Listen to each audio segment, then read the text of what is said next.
안녕하세요.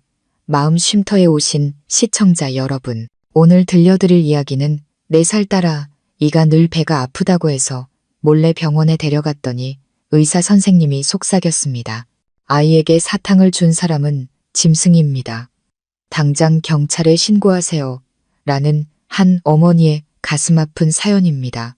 쨍그랑 하고 부딪히는 유리잔 소리와 우렁찬 웃음소리가 아주버님의 으리으리한 대저택을 가득 메웠습니다. 오늘은 시댁 식구들이 몇 년 동안 애타게 기다려온 장손, 준우의 돌잔치가 열리는 날이었죠. 화려한 크리스탈 샹들리에가 산의 진미로 가득한 상위를 눈부시게 비추고 있었습니다. 모두가 값비싼 옷을 차려입고는 마치 어린 황제처럼 높은 아기 의자에 앉아있는 포동포동한 준우 주위를 둘러싸고 있었습니다. 저는 그 누구의 눈에도 띄지 않는 가장 어두운 구석 테이블에 앉아 묽은 죽을 겨우 떠서 제 딸 소유리에게 먹여주려 애쓰고 있었죠. 제 딸은 올해 4살이지만 마치 2살배기처럼 깡마르고 파리했으며 커다란 눈에는 늘 불안과 슬픔이 가득했습니다. 소유리는 죽을 한 숟가락 겨우 넘기더니 이내 얼굴을 찌푸리며 배를 감싸 안고 작게 신음했습니다. 엄마, 배가 아파요. 가슴이 철렁 내려앉은 저는 아이의 가슴을 쓸어주며 잠시 밖으로 데리고 나가려 했습니다. 그때 메인 테이블에 앉아 계시던 시어머니의 차가운 목소리가 날아와 밝혔습니다. 시어머니는 준우를 안고 환한 얼굴로 자랑스럽게 말씀하셨죠. 아이고, 사돈 어른들 좀 보세요. 우리 준우는 어쩜 이렇게 복스럽게 잘 먹고 잘 자는지 아주 똘똘 뭉쳤다니까요. 저기 민준이네 소유리하고는 완전 딴판이지. 쟤는 몇 년을 키워도 비실비실하니 쳐다만 봐도 팔자가 사나워진다니까.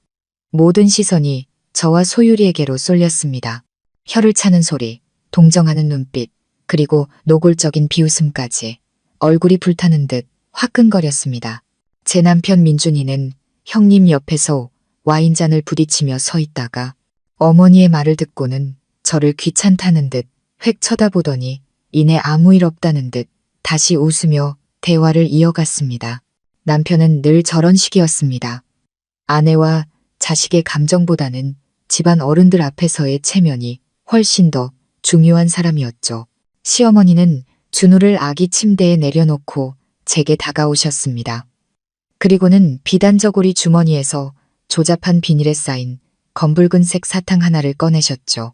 시어머니는 소유리 손에 사탕을 쥐어주며 달콤하게 말했지만 그 눈빛만은 얼음장처럼 차가웠습니다.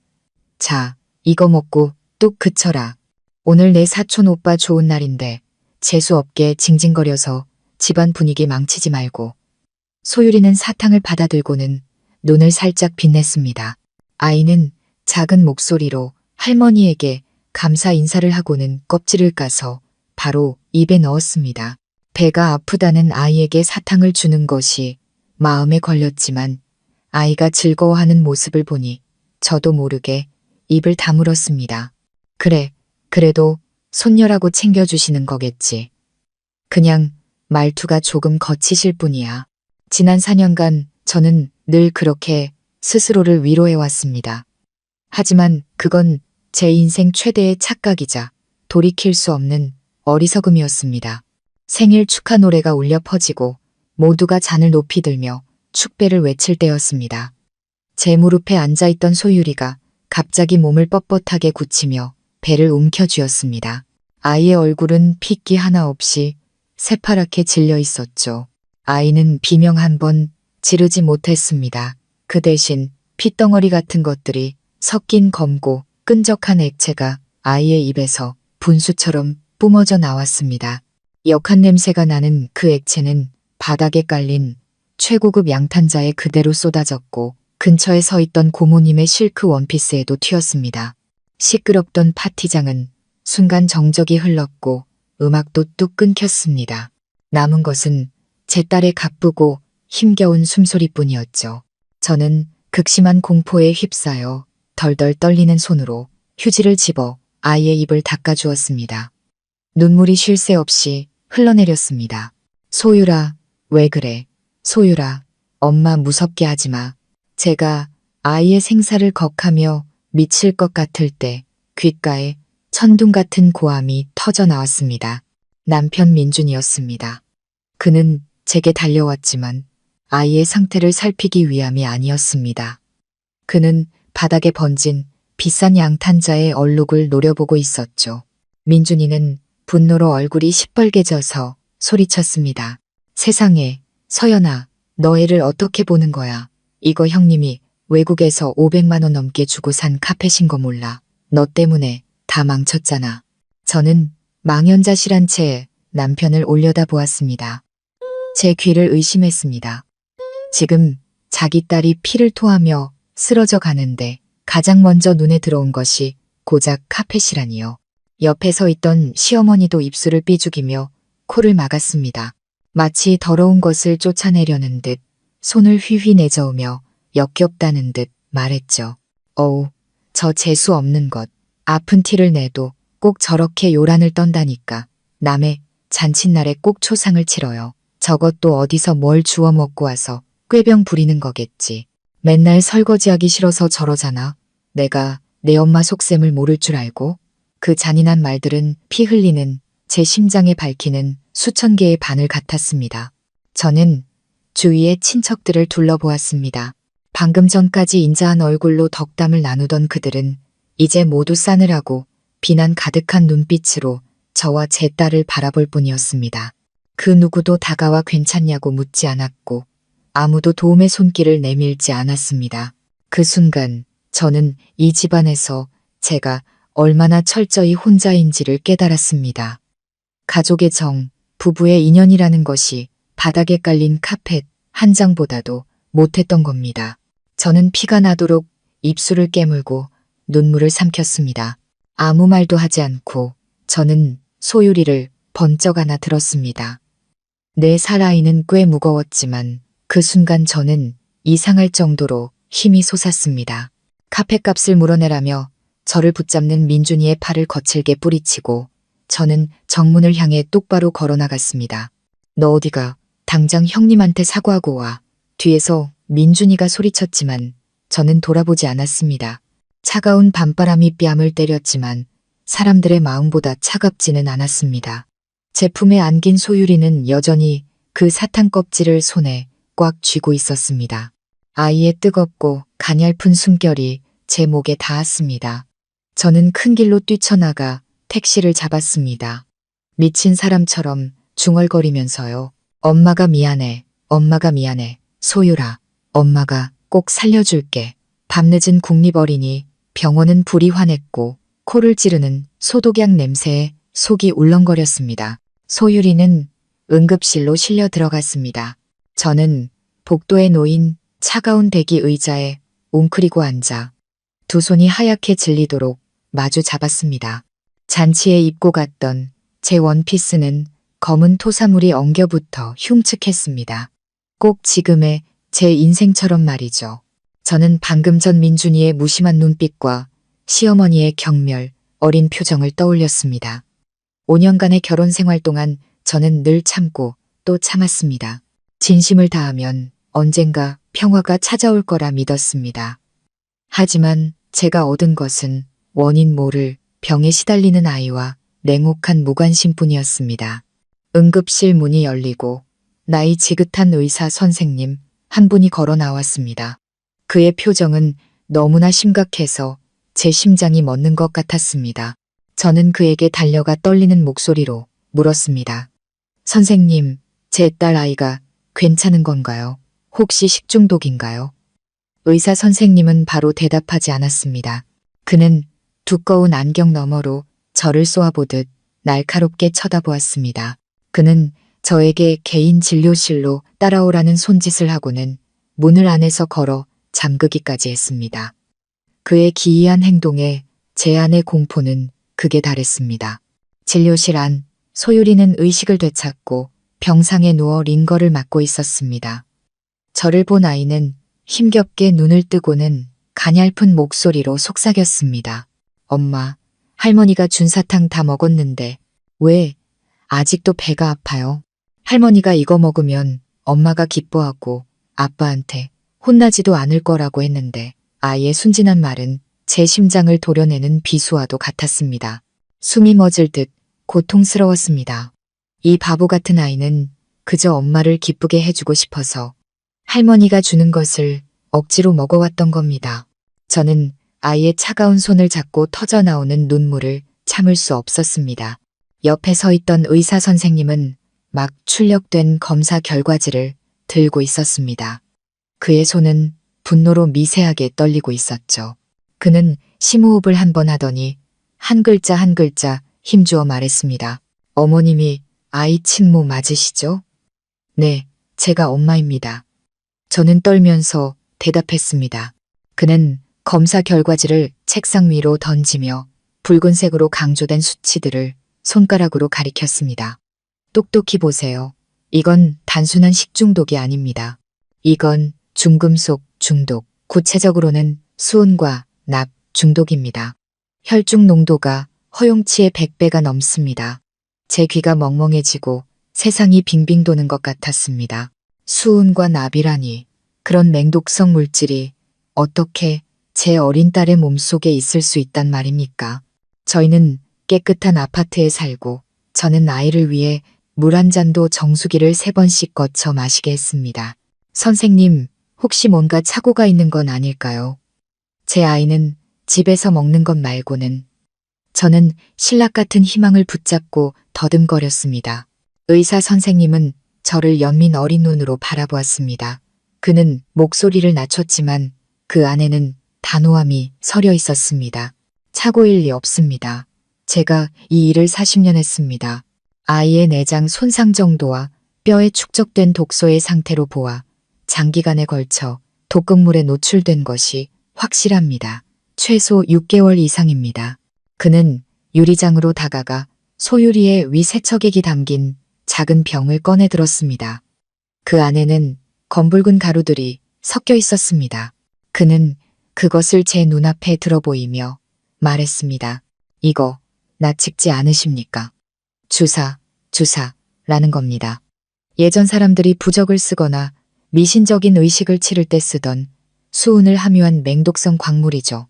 요즘엔 사람 잡는 물건이라 거의 쓰지 않는데 검붉은색 기억이 폭포수처럼 밀려왔습니다. 시어머니가 매일같이 피를 맑게 해주는 보약이라며 소유리에게 챙겨 먹이던 그 이상한 붉은색 사탕, 집안 대대로 내려오는 비방이라며 먹으면 얼굴에 혈색이 돌고 건강해진다고 했습니다. 저는 그 말을 믿었습니다. 세상에, 저는 그 말을 철석같이 믿었습니다. 시어머님이 아이에게 붉은색 사탕을 자주 주셨죠. 의사 선생님은 마치 제 생각을 읽은 듯 물었습니다. 그의 질문은 잔인한 확신과도 같았습니다. 저는 고개를 끄덕였습니다. 온몸이 사시나무처럼 떨리고 이가 딱딱 부딪혔습니다. 의사 선생님은 책상을 내리치며 분노에 찬 목소리로 외쳤습니다. 이걸 4살 아이에게 매일 먹인 자는 사람이 아니라 짐승입니다. 그 할머니는 지금 가장 느리고 고통스러운 방식으로 손녀를 죽이고 있는 겁니다. 당장 경찰에 신고하세요. 이 모든 자료는 제가 증거로 보관하고 있겠습니다. 누구도 이 끔찍한 범죄를 부인하지 못할 겁니다. 저는 새하얀 진료실 한가운데서 못 박힌 듯 서 있었습니다. 등골을 타고 오르는 냉기에 숨을 쉴 수조차 없었습니다. 제가 어머니라고 부르던 사람이, 매일 웃으며 얼굴을 마주하던 그 사람이 자신의 친손녀를 독살하려 한 범인이었습니다. 그렇다면 남편 민준이는, 그는 이 사실을 알고 있었을까요?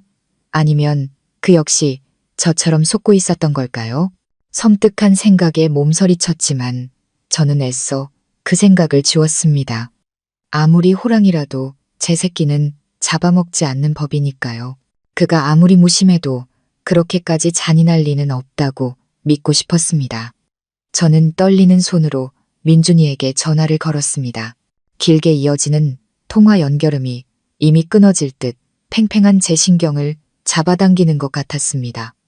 3번째 시도 만에 그가 전화를 받았습니다. 잔치 자리의 시끄러운 음악 소리와 함께 잔뜩 짜증이 섞인 목소리가 들려왔습니다. 너 또 왜 그래? 서연아. 멀쩡히 있다가 갑자기 애 데리고 나가버리면 어떡해. 나까지 집안 어른들 앞에서 얼굴 못 들게 만들 셈이야. 저는 터져 나오는 울음을 간신히 참으며 공포에 질린 목소리로 말했습니다. 당신 빨리 어린이 병원으로 와줘요. 소율이가 급성 맹장염이래요. 지금 바로 수술해야 한다는데 내가 돈이 모자라. 저는 거짓말을 할 수밖에 없었습니다. 중독 사실을 말했다간 그가 어떻게든 이 일을 덮으려 하거나 시간을 끌 것이 분명했기 때문입니다. 수화기 너머는 잠시 침묵이 흘렀고 이내 길고 깊은 한숨 소리가 선명하게 들려왔습니다. 또 돈, 또 병원. 내 팔자는 왜 이렇게 사나운지. 너희 모녀는 정말 내 인생의 빚더미야. 기다려. 어른들께 술 한 잔 올리고 있으니까. 그는 전화를 툭 끊어버렸습니다. 저는 힘없이 팔을 늘어뜨렸습니다. 까맣게 변한 휴대폰 화면을 보는데 마음이 차갑게 식어버렸습니다. 딸이 응급 상황에 놓여 생사가 불투명한데 아비라는 사람은 그것을 인생의 빚더미라고 말하고 있었습니다. 저는 눈물을 닦고 병실로 돌아가 아이의 손을 잡고 고통 속에서 남편을 기다렸습니다. 1시간이 거의 다 되어서야 민준이가 나타났습니다. 그는 잔뜩 불쾌한 표정으로 들어섰고 역한 술 냄새가 진동했습니다. 그는 잠든 소율이를 힐끗 보더니 제게 투덜거렸습니다. 맹장염 가지고 뭘 그렇게 호들갑이야. 수술비 얼마나 나왔는데 어서 내고 가게. 한창 좋은 분위기 다 깨졌잖아. 저는 더 이상 일말의 희망도 없는 눈으로 남편을 바라보았습니다. 그저 차가운 탐색의 시선만이 남아있을 뿐이었습니다. 이거 수납 창고 가서 먼저 내. 나는 애 링거 바늘 빠질까봐 손잡고 있어야 하니까.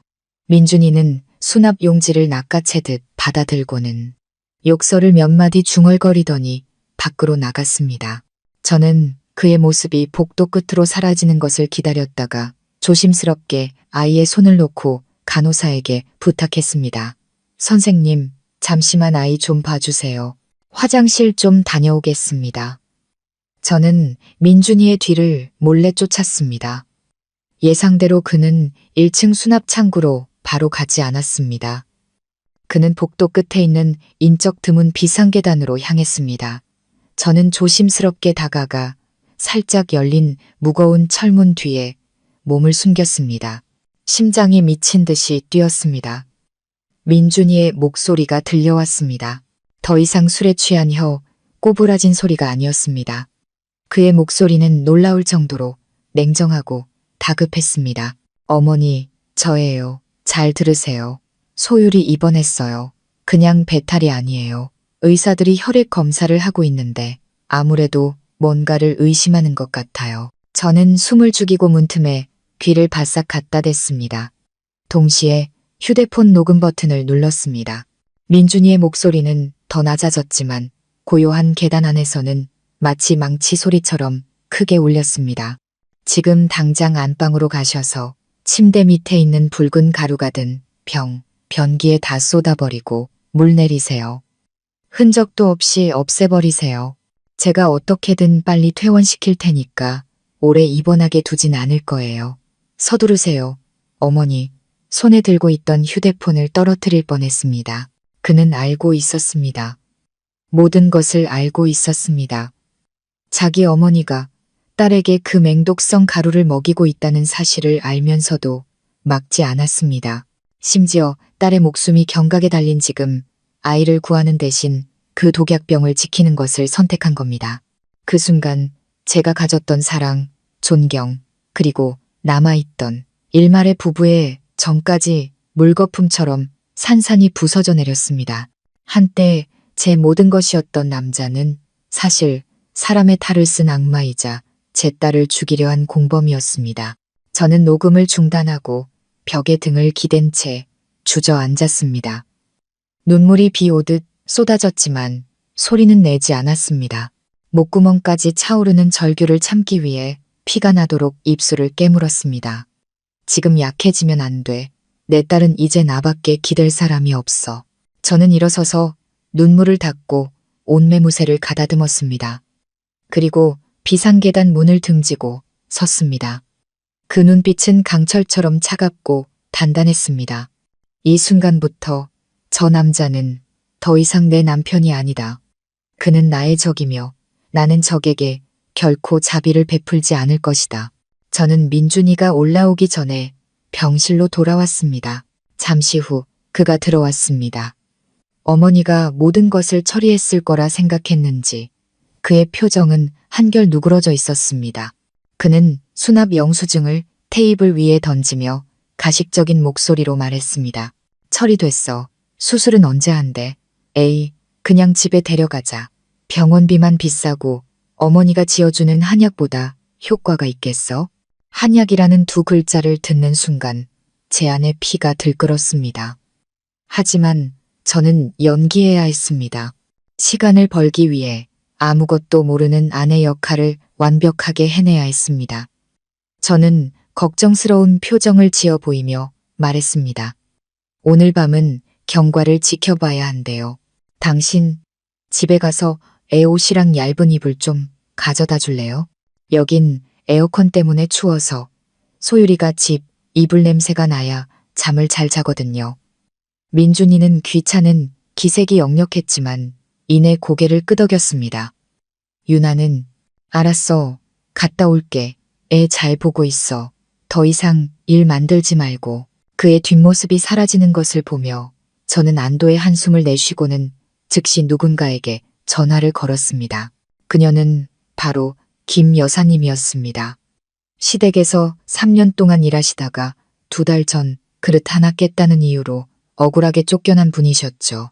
김 여사님은 정직하고 마음이 따뜻해서 소율이를 친손녀처럼 아껴주셨습니다. 그분이 떠나시던 날 소율이는 눈이 퉁퉁 붓도록 울었고 아주머니는 제 손에 시골 달걀 몇 개를 쥐어주시며 아이를 잘 살피라고 신신당부하셨습니다. 그때는 그 말의 의미를 몰랐는데 이제와 생각하니 제가 너무나 무심했습니다. 한참 만에 전화가 연결되었습니다. 수화기 너머로 김 여사님의 떨리는 목소리가 들려왔습니다. 여보세요, 서연 씨. 이 밤중에 웬일이에요? 혹시 우리 소율이한테 무슨 일이라도 생겼어요? 그 걱정 어린 목소리에 저는 참았던 울음을 터뜨리고 말았습니다. 아주머니, 소율이가 누가 소율이한테 독을 먹였어요. 아주머니, 저희 모녀 좀 살려주세요. 수화기 너머는 잠시 침묵이 흘렀고 이내 김 여사님의 경악에 찬 목소리가 터져 나왔습니다. 세상에, 그럴 줄 알았어. 내가 그 노인네를 진작부터 의심했다니까. 일단 진정하고 내 말 잘 들어요. 김 여사님은 가쁜 숨을 몰아쉬며 이야기를 시작했습니다. 예전에 그 집에서 일할 때 제가 없는 틈을 타 시어머니가 붉은 가루를 빻아 소율이의 우유나 죽에 몰래 섞는 것을 여러 번 목격했다고 했습니다. 그게 뭐냐고 물으면 시어머니는 눈을 부라리며 집안 대대로 내려오는 보약이라고 소리치며 함구시켰다고요. 김 여사님은 겁이 났지만 아이가 걱정되어 한 번은 시어머니가 한눈 파는 사이 그 사탕 하나와 가루 조금을 손수건에 몰래 싸두었다고 했습니다. 그걸 서연 씨한테 보여주려고 했는데 그럴 틈도 없이 쫓겨났지 뭐예요. 그 노인네가 해코지할까봐 무서워서 말도 못하고 그 손수건 아직 가지고 있어요. 이사 온 원룸 옷장 밑바닥 바느질 상자 안에 고이 숨겨뒀어요. 제 심장이 격렬하게 뛰기 시작했습니다. 바로 이거다. 이것이야말로 민준이와 그의 어머니가 결코 없앨 수 없는 살아있는 증거였습니다. 저는 다급하게 말했습니다. 아주머니, 제발 그것 좀 잘 보관해 주세요. 제가 지금 바로 친구를 보낼 테니 아주머니를 모시고 그 상자를 가지고 와달라고 할게요. 절대 다른 사람에게 주시면 안 돼요. 걱정 말아요. 내 이 늙은 목숨을 걸고서라도 소율이를 위해 증언할 테니 가여운 것, 그 어린 것이 무슨 죄라고 이런 고생을 하는지. 김 여사님은 흐느꼈습니다. 저는 전화를 끊고 즉시 변호사로 일하는 대학 동기 지훈이에게 전화를 걸었습니다. 저는 상황을 빠르게 요약하고 단호하게 말했습니다. 지훈아, 내가 보내는 주소로 가서 김 여사님, 모시고 증거물 챙겨서 바로 경찰서로 와줘. 나 지금 바로 신고할 거야. 서둘러야 해. 그 인간이 집에 있는 증거를 다 없애기 전에 지훈이는 긴 말하지 않았습니다. 그저 짧게 대답했죠. 바로 갈게. 너는 병원에서 소율이 잘 지키고 있어. 조심해. 저는 휴대폰을 꽉 쥐고 칠흑같이 어두운 창밖을 바라보았습니다. 이제 진짜 전쟁이 시작되었습니다. 제게는 더 이상 물러설 곳도 물러설 마음도 없었습니다. 오늘 밤 반드시 사람의 탈을 쓴 저 악마들의 가면을 벗겨내고야 말겠습니다. 저는 경찰서 조사실에 앉아 여전히 떨리는 손으로 검사 결과지와 방금 녹음한 파일을 제출했습니다. 사안의 중대성과 명백한 초기 증거를 바탕으로 그날 밤 즉시 긴급 압수수색 영장이 발부되었습니다. 저는 동행을 요청했습니다. 그들의 추악한 민낯이 드러나는 순간을 제 두 눈으로 직접 보고 싶었습니다. 경찰차 사이렌이 밤의 정적을 가르며 민준이네 집으로 향했습니다. 우리가 들이닥쳤을 때 눈앞에 펼쳐진 광경은 제 예상과 정확히 일치했지만 그럼에도 불구하고 소름 끼치는 혐오감을 불러일으켰습니다. 1층 화장실에서는 민준이가 양동이 안에 서류와 약 봉투들을 넣고 불을 붙이고 있었습니다. 매캐한 연기가 자욱했습니다. 그 옆 변기에는 미처 다 씻겨 내려가지 않은 붉은 가루 자국이 선명했습니다. 시어머니는 옆에서 대걸레를 들고 안절부절못하며 서 있었죠. 경찰들이 들이닥치자 그녀의 얼굴은 핏기 하나 없이 하얗게 질렸습니다. 아니, 이게 무슨 짓들이에요. 왜 남의 집에 함부로 들어오십니까? 민준이가 당황해서 더듬거리며 양동이에 물을 부으려 했지만 한 경찰관에게 팔을 제압당하고 말았습니다. 경찰서의 분위기는 끊어질 듯 팽팽했습니다. 민준이는 의자에 웅크리고 앉아 비 오듯 땀을 흘리면서도 뻔뻔하게 범행을 부인했습니다. 그는 효심 깊은 아들이자 비통한 아버지 역할을 너무나 실감나게 연기해서 구역질이 날 지경이었습니다. 그는 울먹이며 말했습니다. 경찰관님, 정말 억울합니다. 저희 어머니가 연세가 많으셔서 귀가 어두우세요. 애들 허약한데 좋다는 민간요법이 있다고 해서 사오신 것뿐입니다. 손녀를 얼마나 아끼시는데 세상에 어느 할머니가 친손녀를 해치겠습니까? 제가 태운 건 그냥 부적 같은 미심적인 것들이에요. 아내가 알면 어머니한테 뭐라고 할까봐 그런 겁니다. 시어머니도 옆에서 머리를 풀어헤치고 아들의 장단에 맞춰 구슬프게 울부짖었습니다. 맞아요, 경찰 아저씨. 이 늙은이가 죽을 날이 머지않았는데 그저 손주 건강하게 자라는 것만 바랐지요. 소율이가 하도 비실거려서 안쓰러운 마음에 시골 용하다는 분한테 약을 좀 지어온 것뿐이에요. 그 약에 독이 있는 줄은 꿈에도 몰랐어요. 이 무지한 늙은이를 용서해 주세요. 모자가 번갈아 가며 무지와 사랑 탓으로 모든 책임을 돌리는 모습을 보며 제 몸에 피가 차갑게 식는 것을 느꼈습니다. 만약 그 녹음 파일이 없었다면, 의사 선생님의 기지가 없었다면 그들은 완벽하게 죄를 벗어 던지고 제 딸은 그 위선적인 사랑 속에서 서서히 죽어갔을 겁니다. 바로 그때 지훈이가 김 여사님과 함께 들어왔습니다. 지훈이의 손에는 조심스럽게 봉인된 낡은 쇠 바느질 상자가 들려 있었습니다. 김 여사님은 시어머니를 보자마자 손가락질하며 분노에 찬 목소리로 외쳤습니다. 이 할망구야, 어디서 시치미를 떼. 내가 똑똑히 들었어. 당신이 제사상 앞에서 저 계집애 좀 빨리 데려가시고 우리 민준이 장가 다시 가서 아들 낳게 해달라고 비는 소리를. 시어머니는 귀신이라도 본 듯 얼굴이 새하얘졌고 민준이는 책상에 머리를 밟고 고개를 들지 못했습니다. 저는 자리에서 일어나 민준이 앞으로 다가갔습니다. 그리고 몇 년간 함께 살을 맞대고 살아온 남편의 회피하는 눈을 똑바로 쳐다보았습니다. 저는 천천히 휴대폰을 꺼내 병원 비상계단에서 녹음했던 통화 내용을 재생했습니다. 정정만이 감도는 조사실에 민준이의 목소리가 또렷하게 울려 퍼졌습니다. 지금 당장 안방으로 가셔서 침대 밑에 있는 붉은 가루가 든 병, 변기에 다 쏟아버리고 물 내리세요. 흔적도 없이 없애버리세요. 녹음이 끝나자 민준이의 얼굴은 잿빛으로 변했습니다. 비겁한 남자와 잔혹한 어머니의 서투른 연극은 그렇게 막을 내렸습니다. 저는 그를 보며 쓰디쓴 조소를 지었습니다. 어머니가 정신이 오락가락하신다고요? 그럼 이 녹음 파일에서 어머니께 증거인멸을 지시하는 사람은 대체 누구죠? 빼도 박도 못할 증거들.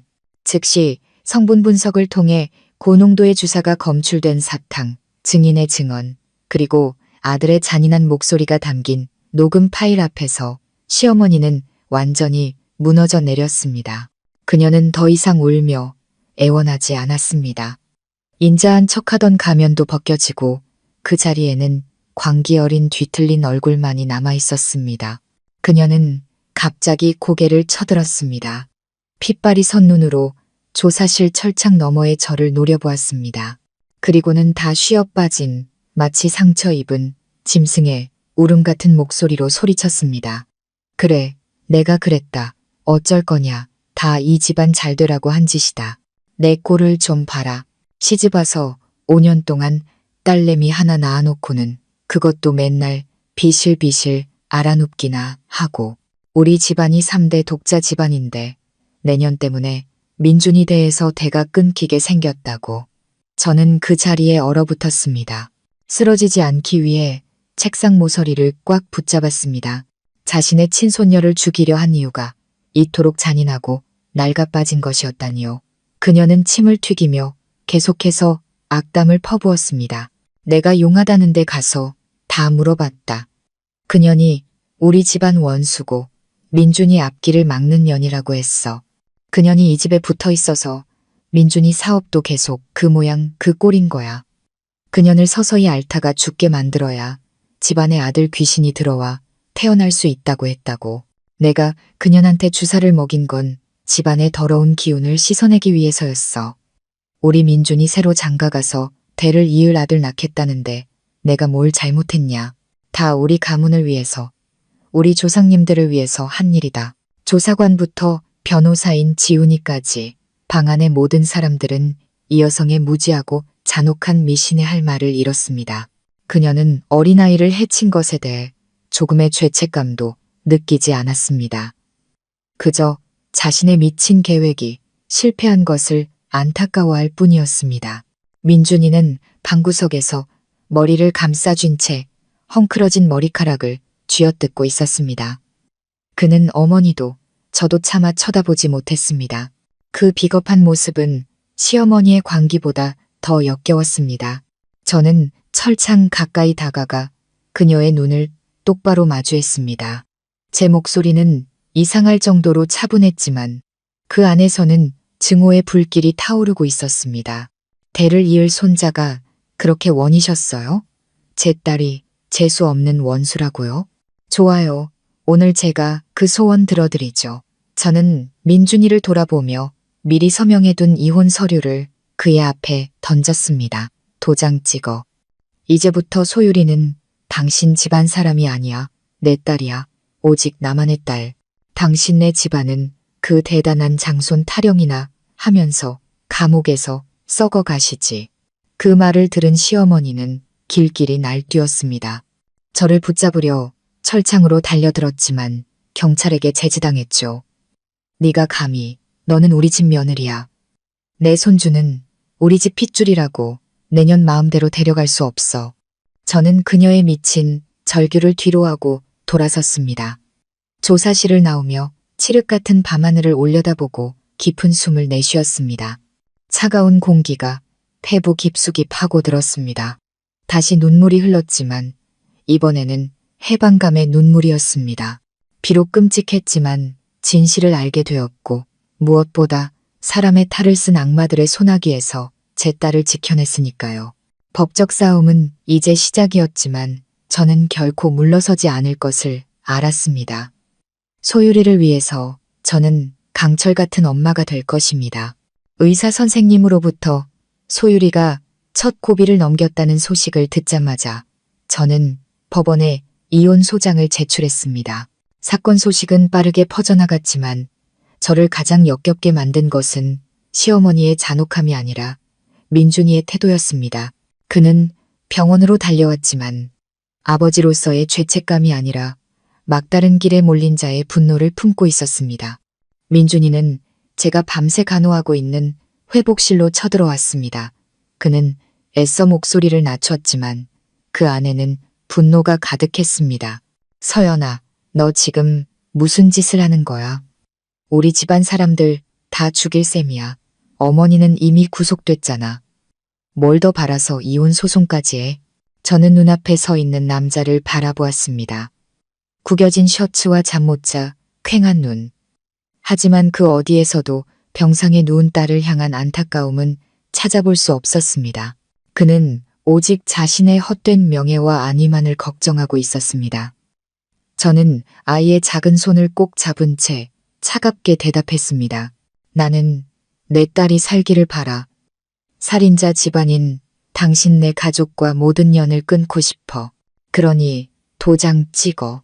더 이상 당신을 경멸하게 만들지 마. 민준이는 비웃었습니다. 뒤틀리고 철면피 같은 미소였죠. 그는 제 손에서 소장을 낚아채 구겨서는 병실 구석에 의료 폐기물통에 던져버렸습니다. 꿈깨.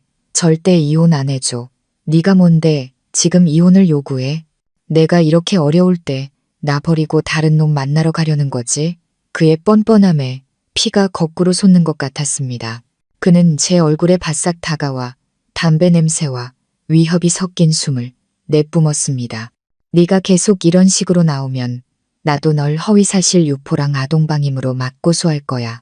네가 산후우울증 때문에 정신이 온전치 않다고 법원에 말할 거라고. 그때 가서 누가 양육권을 뺏기게 될지 한번 보자. 저는 그를 바라보았습니다. 한때 사랑했던 남편이 아니라 낯설고 흉측한 괴물을 보는 것 같았습니다.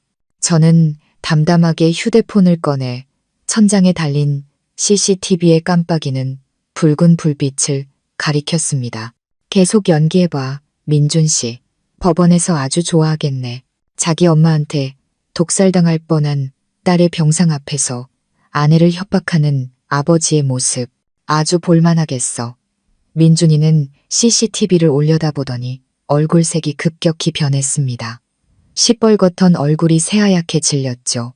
그는 몇 걸음 물러서서 저를 손가락질했지만 아무 말도 하지 못하고 분을 사귀지 못한 채 돌아서 나가버렸습니다.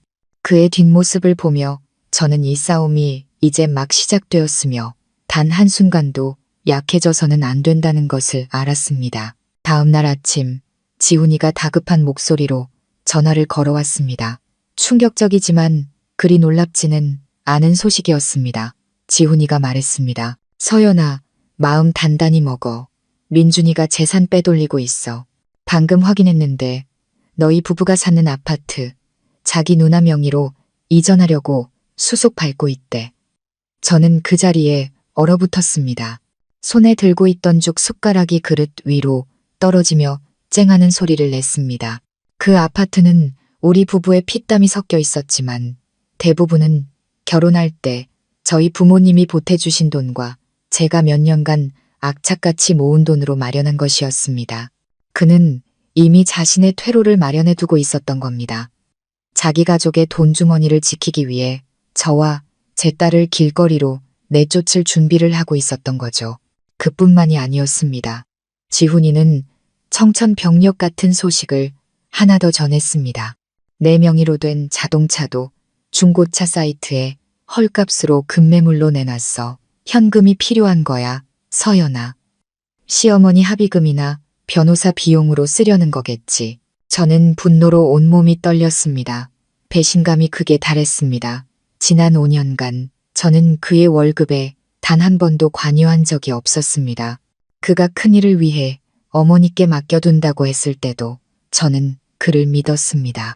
집안 생활비, 아이 기저귀값, 경조사비까지 모든 것이 제 월급에서 나갔습니다. 그런데 이제 와서 마지막 남은 공동재산마저 제 딸을 죽이려 한 사람을 구하기 위해 가로채려 하다니요. 저는 심호흡을 하며 최대한 평정심을 유지하려 애썼습니다. 지훈아, 즉시 법원에 부부 공동재산 처분 금지, 가처분 신청 좀 해줘. 모든 재산 동결시키고 어떤 형태로든 명예 이전 못하게 막아줘. 집 살 때 돈이 내 계좌에서 나간 은행 거래 내역서 바로 보내줄게. 알았어. 바로 처리할게. 걱정 마. 법이 그렇게 호락호락하지 않아. 지훈이가 저를 안심시켰습니다. 저는 전화를 끊고 약에 취해 잠든 소율이를 바라보았습니다. 아이의 듬성듬성한 머리카락을 쓸어주는데 가슴이 미어졌습니다. 사람들은 정이 끝나도 의리는 남는다고 했습니다. 하지만 민준이에게는 인간으로서의 최소한의 의리조차 없었습니다. 그는 어머니의 죄를 덮기 위해 너덜너덜해진 가문의 명예를 지키기 위해 차를 팔고 집을 팔고 심지어 제 딸의 미래까지 팔아넘길 준비가 되어 있었습니다. 저는 민준이에게 짧고 단호한 문자 메시지를 보냈습니다. 집이랑 차, 법원에서 가압류 들어갔어. 하나라도 건드렸다간 재산은 익주로 추가 고소할 거야. 당신까지 어머니랑 같이 감옥 가고 싶지 않으면 나 더 이상 자극하지 마. 메시지를 보내고 저는 휴대폰을 꺼버렸습니다. 더 이상 어떤 변명도 듣고 싶지 않았습니다. 이 순간부터 저는 모든 것을 되찾을 것입니다. 돈에 욕심이 있어서가 아니었습니다. 제 돈 단 1원이라도 제 딸에게 독을 먹인 그 괴물을 구하는데 쓰이게 할 수는 없었기 때문입니다. 중금속 해독 치료는 제가 겪어본 중 가장 끔찍한 시간이었습니다. 의사 선생님은 과정이 매우 고통스러울 것이라고 미리 말해주었지만 아이가 고통에 몸부림치는 것을 직접 보니 창자가 끊어지는 아픔이 무엇인지 알 수 있었습니다. 몸에 들어간 약물은 소율이의 작은 몸에 격렬한 거부 반응을 일으켰습니다. 아이는 위에까지 모두 토해냈고 근육 경련이 올 때마다 손발이 뒤틀렸습니다. 아이는 애끓는 비명을 질렀습니다. 엄마, 아파요. 엄마, 살려주세요. 이제 사탕 안 먹을래요. 할머니, 제발 사탕 먹지 말라고 해주세요. 고통 속에서 내뱉는 아이의 잠꼬대는 수천 개의 바늘이 되어 제 심장을 찔렀습니다. 저는 아이를 꽉 껴안았습니다. 아이의 손톱이 제 살을 파고들어 피가 맺혔습니다.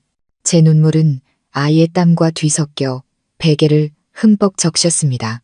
이 고통을 제가 대신 짊어질 수만 있다면, 어리석었던 과거의 저로 돌아가 제 뺨을 후려칠 수만 있다면 회복실의 밤은 영원처럼 길었습니다.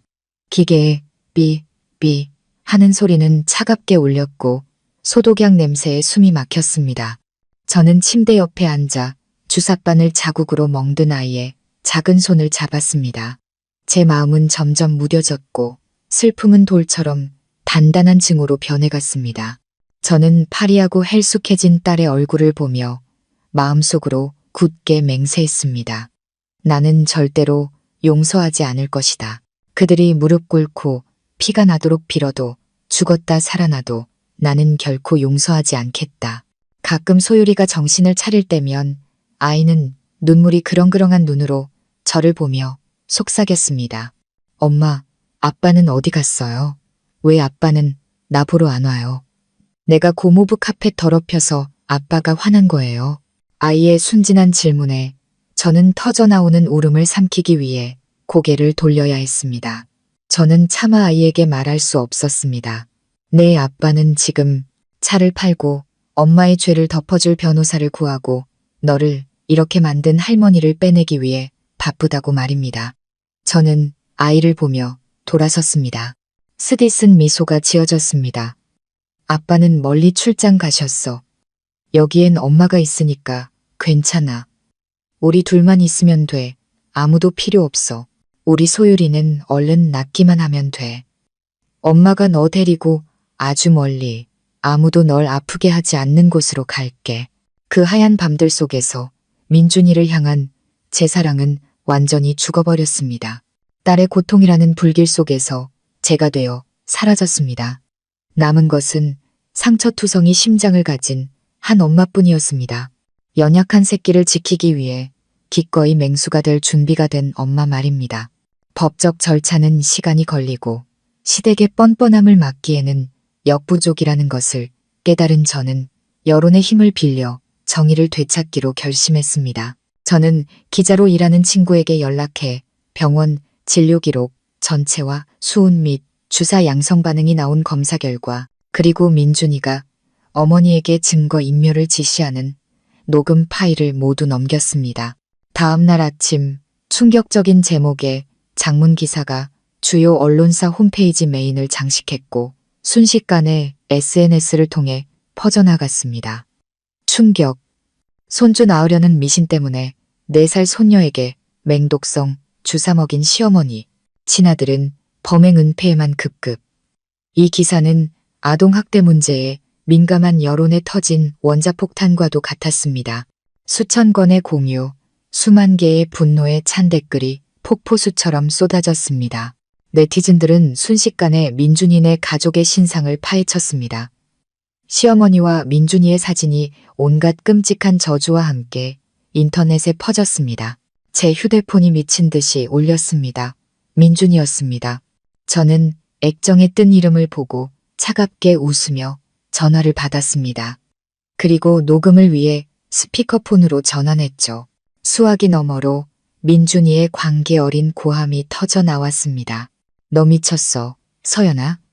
인터넷에 그딴 걸 왜 올려? 오늘 아침 우리 회사 주가가 폭락하고 거래처에서 계약 다 취소한 거 알아? 너 나 죽이려고 작정했어? 저는 얼음장처럼 차가운 목소리로 담담하게 대답했습니다. 맞아. 나는 당신의 그 헛된 명예를 죽이고 싶어. 당신이 당신 엄마의 살인 행위를 덮어주었으니 나는 겨우 당신 밥그릇 좀 깨뜨렸을 뿐이야. 우리 소율이가 겪은 고통에 비하면 아무것도 아니지. 너는 악마야. 독사 같은 년. 민준이는 공포와 분노에 찬 목소리로 소리쳤습니다. 저는 그의 말을 끊었습니다. 악마? 당신 어머니에 비하면, 당신의 그 무심함에 비하면 나는 아직 성인군자야. 당신은 회사를 걱정하고 당신 돈을 걱정하지만 나는 내 딸 목숨만 걱정할 뿐이야. 온 세상 사람들에게 손가락질 받는 기분이 어떤지 이제부터 천천히 즐겨봐. 저는 전화를 끊고 그의 번호를 차단했습니다. 저는 이 공격이 민준이의 급소를 정확히 찔렀다는 것을 알았습니다.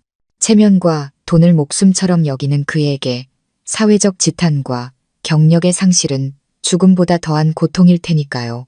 SNS에서는 민준이의 회사를 향한 불매운동이 걷잡을 수 없이 번졌습니다. 한때 그를 존경하고 따르던 사람들은 이제 그를 경멸하며 손가락질했습니다. 그는 잔칫날 저와 제 딸이 겪어야 했던 고립되고 멸시받는 기분을 비로소 맛보기 시작했습니다. 여론의 폭풍은 온라인상의 비난에서 그치지 않았습니다. 그것은 현실 세계로 스며들어 민준이가 그토록 자랑스러워하던 경력에 치명타를 날렸습니다.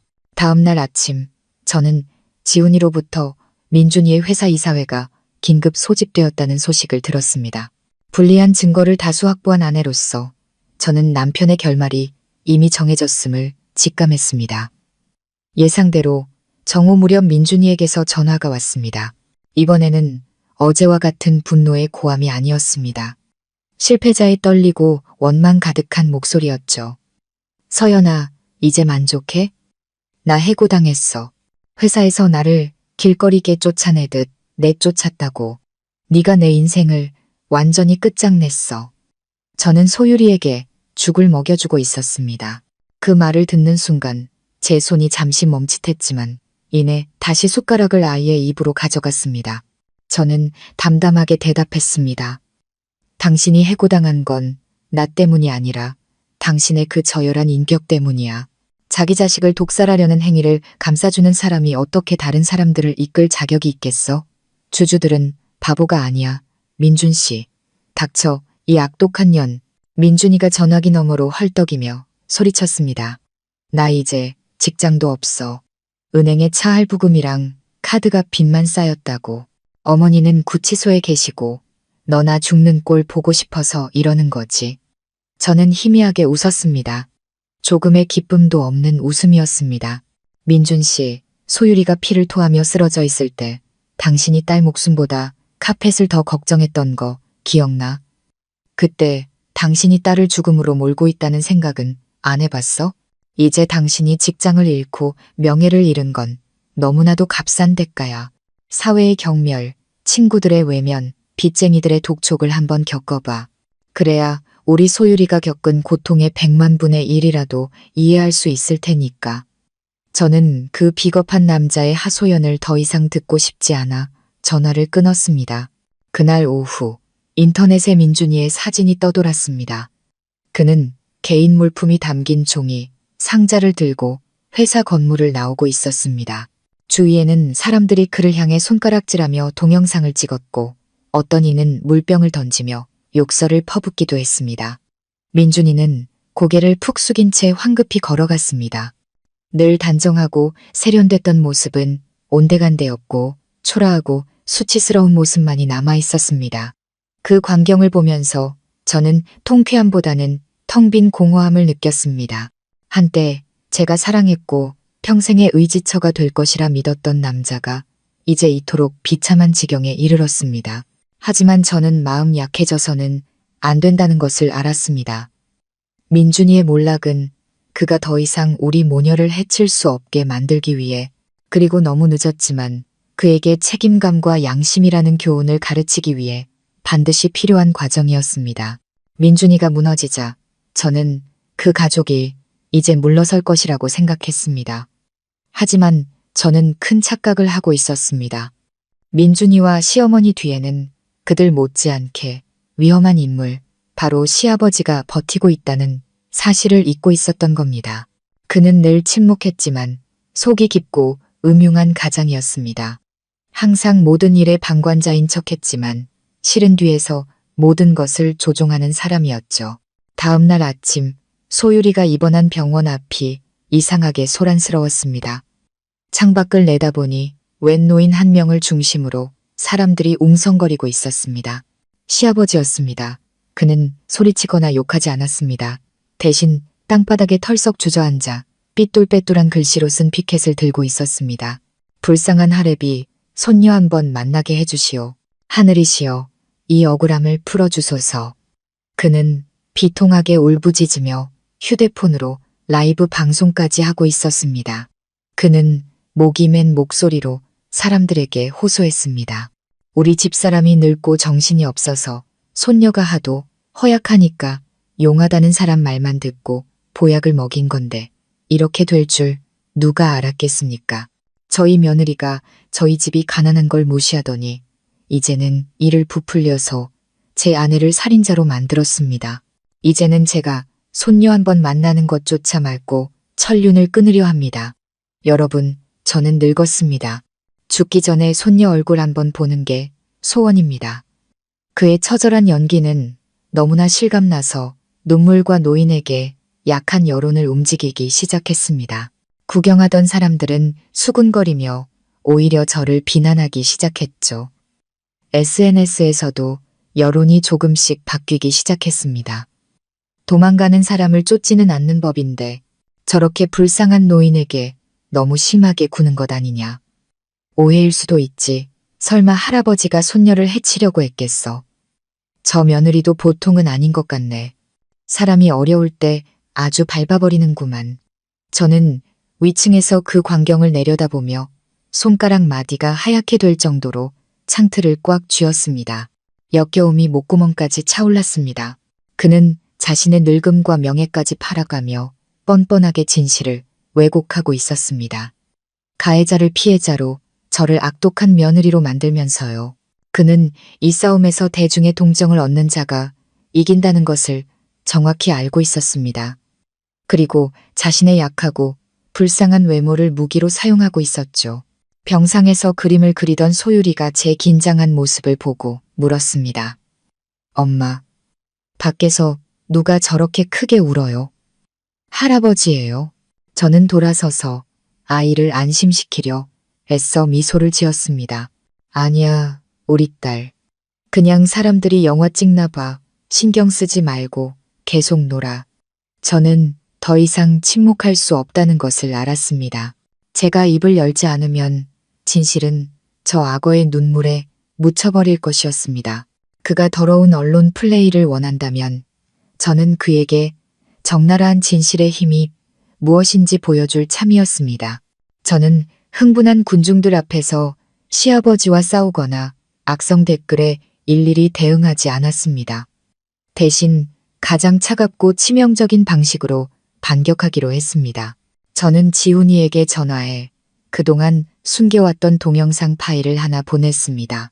그것은 제가 6개월 전 소율이가 이상하게 복통을 호소하기 시작했을 때 거실에 몰래 설치해둔 소형 카메라에서 추출한 영상이었습니다. 처음에는 도우미 아주머니를 감시할 목적이었지만 뜻밖의 시부모님의 끔찍한 모습을 담게 된 영상이었죠. 파일을 받은 지훈이의 목소리는 충격으로 떨리고 있었습니다. 세상에, 서연아, 이건 증언보다 더 끔찍하잖아. 이거 공개되면 저 노인네는 끝장이야. 공개해, 지훈아. 모자이크도, 음성 변조도 하지 마. 온 세상 사람들이 저 불쌍한 국민 할아버지의 진짜 얼굴을 보게 해줘. 저는 단호하게 말했습니다. 불과 30분 후 그 영상은 주요 온라인 커뮤니티에 무릎 꿇고 손녀를 찾던 할아버지의 소름 돋는 실체라는 제목과 함께 게시되었습니다. 영상 속에는 시아버지와 시어머니의 모습이 선명하게 담겨 있었습니다. 시어머니는 죽 그릇에 붉은 가루를 섞고 있었고 시아버지는 바로 옆에서 태연하게 담배를 피우고 있었습니다. 그의 목소리가 또렷하게 녹음되어 있었죠. 누구도 흉내낼 수 없는 그 걸걸한 목소리였습니다. 당신 티 안 나게 잘 섞어 양을 조금씩 늘려서 집안에서 갑자기 죽게는 만들지 마. 재수 없으니까 서서히 앓다가 시골 데려가서 급체했다고 하면 돼. 그때쯤 민준이가 새장가 가서 아들 낳으면 딱 좋겠네. 시어머니는 흐흐하고 웃었습니다. 알았어요. 영감은 가르치려 들지 마쇼. 전현이 명줄이 긴 건지 이걸 계속 먹여도 배 아프다고만 하고 죽지를 않네. 그래도 양을 늘렸으니 아마 이달 넘기기는 힘들 거요. 영상은 시아버지가 만족스러운 듯 고개를 끄덕이고는 마치 닭 한 마리 잡는 이야기를 나눈 사람처럼 아무렇지 않게 TV를 보는 장면으로 끝났습니다. 이번 미디어 폭탄은 지난번보다 수백 배는 더 강력했습니다. 방금 전까지 시아버지를 동정하던 사람들은 이제 자신들이 기만당했다는 사실에 분노했습니다. 네티즌들의 분노는 걷잡을 수 없이 타올랐습니다. 그를 당장 감옥에 보내라는 댓글이 모든 게시판을 뒤덮었습니다. 불쌍한 할아버지의 이미지는 산산조각 났습니다.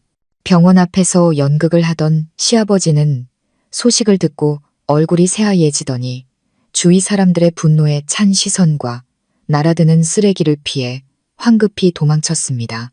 저는 병실에 앉아 쉴 새 없이 울리는 휴대폰 알림을 보며 생각했습니다.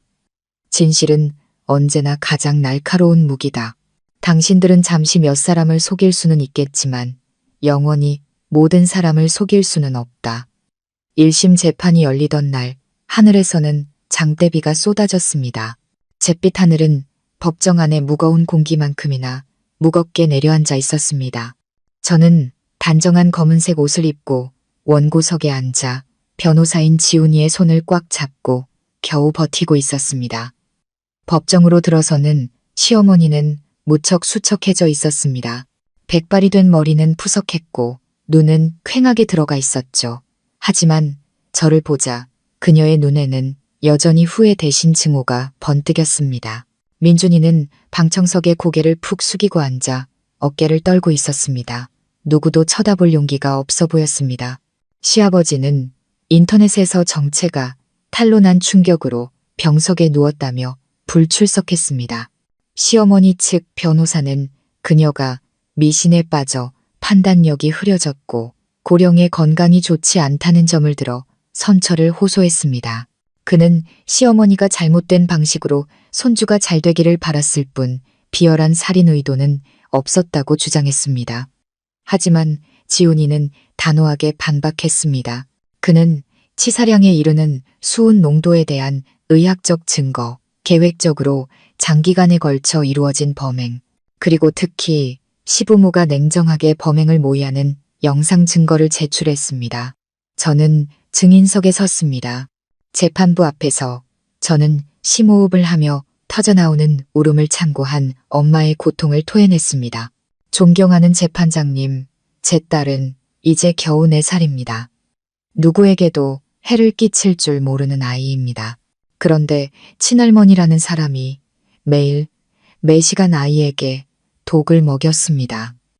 이것은 미신이 아니라 명백한 의도를 가진 잔혹행위입니다. 제가 조금만 늦게 발견했더라면 제 아이는 지금 차가운 땅 속에 묻혀 있었을 겁니다. 법정은 깊은 침묵에 잠겼고 방청석 곳곳에서 눈물을 훔치는 소리가 들렸습니다. 판사님은 엄숙한 눈으로 시어머니를 바라보며 물었습니다. 피고인, 마지막으로 할 말 있습니까? 시어머니는 떨리는 목소리로 중얼거렸지만 끝까지 고집을 꺾지 않았습니다. 저는 그저 대를 이을 손자가 갖고 싶었을 뿐입니다. 죽일 생각은 없었습니다. 휴정이 끝나고 재판장이 판결을 낭독했습니다. 살인미수 및 아동에 대한 비열하고 잔혹한 범죄 행위 등 가중 처벌 요소를 고려하여 피고인에게 징역 10년을 선고한다. 탕! 하고 의사봉이 책상을 내리치는 소리가 울려 퍼졌습니다. 시어머니는 피고인석에서 그대로 쓰러지며 아들의 이름을 부르며 통곡했습니다. 방청석에 있던 민준이도 그 자리에서 정신을 잃고 쓰러졌습니다. 저는 그 혼란스러운 광경을 보며 마음 한편이 가벼워지는 것을 느꼈지만 다른 한편은 여전히 무거웠습니다. 그녀의 10년. 하지만 제 딸에게는 평생의 트라우마와 건강상의 후유증으로 남을 것입니다. 정의는 실현되었지만 마음의 상처는 누가 치유해 줄 수 있을까요? 이혼 재판은 생각보다 빨리 끝났습니다. 진실이 너무나 명백했기 때문이겠죠. 민준이는 이혼 소송의 피고인이자 어머니의 형사사건의 관련인으로 법정에 섰습니다. 그는 무척 초췌해 보였습니다. 구겨진 양복은 한때 그의 유일한 버팀목이었던 독선적인 어머니를 잃은 한 남자의 몰락을 감추지 못했습니다. 법정에서 민준이는 자신은 아무것도 몰랐다며 양육비 지급 책임을 회피하고 재산 분할을 요구했습니다. 그는 뻔뻔하게 말했습니다. 재산은 공동으로 형성한 것입니다. 아내가 돈을 벌었지만 저도 집안 대소사를 챙기느라 고생했습니다. 아파트와 예금은 절반씩 나눠야 합니다. 저도 새 출발을 하려면 돈이 필요합니다. 저는 아무런 감정 없는 눈으로 그를 바라보았습니다. 마지막까지 탐욕을 버리지 못하는 모습이 그저 우스울 뿐이었습니다. 지훈이가 일어나 두툼한 서류 뭉치를 재판부에 제출했습니다. 존경하는 재판장님, 이것은 원고가 주택 구매 자금의 90%를 부담했다는 사실을 증명하는 은행 거래 내역입니다. 그리고 더 중요한 것은 피고가 사건 발생 직후 공동 재산을 몰래 처분하려 한 증거입니다. 자동차를 매각하고 예금을 인출하려 했습니다. 민준이는 할 말을 잃고 얼굴이 새하얗게 질렸습니다. 그가 차를 헐값에 팔고 재산을 숨기기 위해 누나에게 돈을 송금한 증거가 낱낱이 공개되었습니다. 판사님은 그를 엄한 눈으로 바라보았습니다. 탕! 하고 의사봉 소리가 울렸습니다. 그것은 아버지로서의 양심에 대한 사형 선고와도 같았습니다. 판결. 양육권은 100% 원고에게 귀속된다. 민준이는 아동학대 방조 행위 및 자녀의 안전을 위협했다는 이유로 면접 교섭권이 잠정적으로 박탈되었습니다. 재산에 관해서는 저의 기여도가 월등히 높고 민준이의 재산은닉 시도가 인정되어 저는 아파트와 예금 대부분을 지킬 수 있었습니다. 민준이는 소득 수준에 따라 최고 수준의 양육비를 지급해야 했습니다. 판결문을 손에 든 민준이는 넋나간 사람처럼 비틀거렸습니다.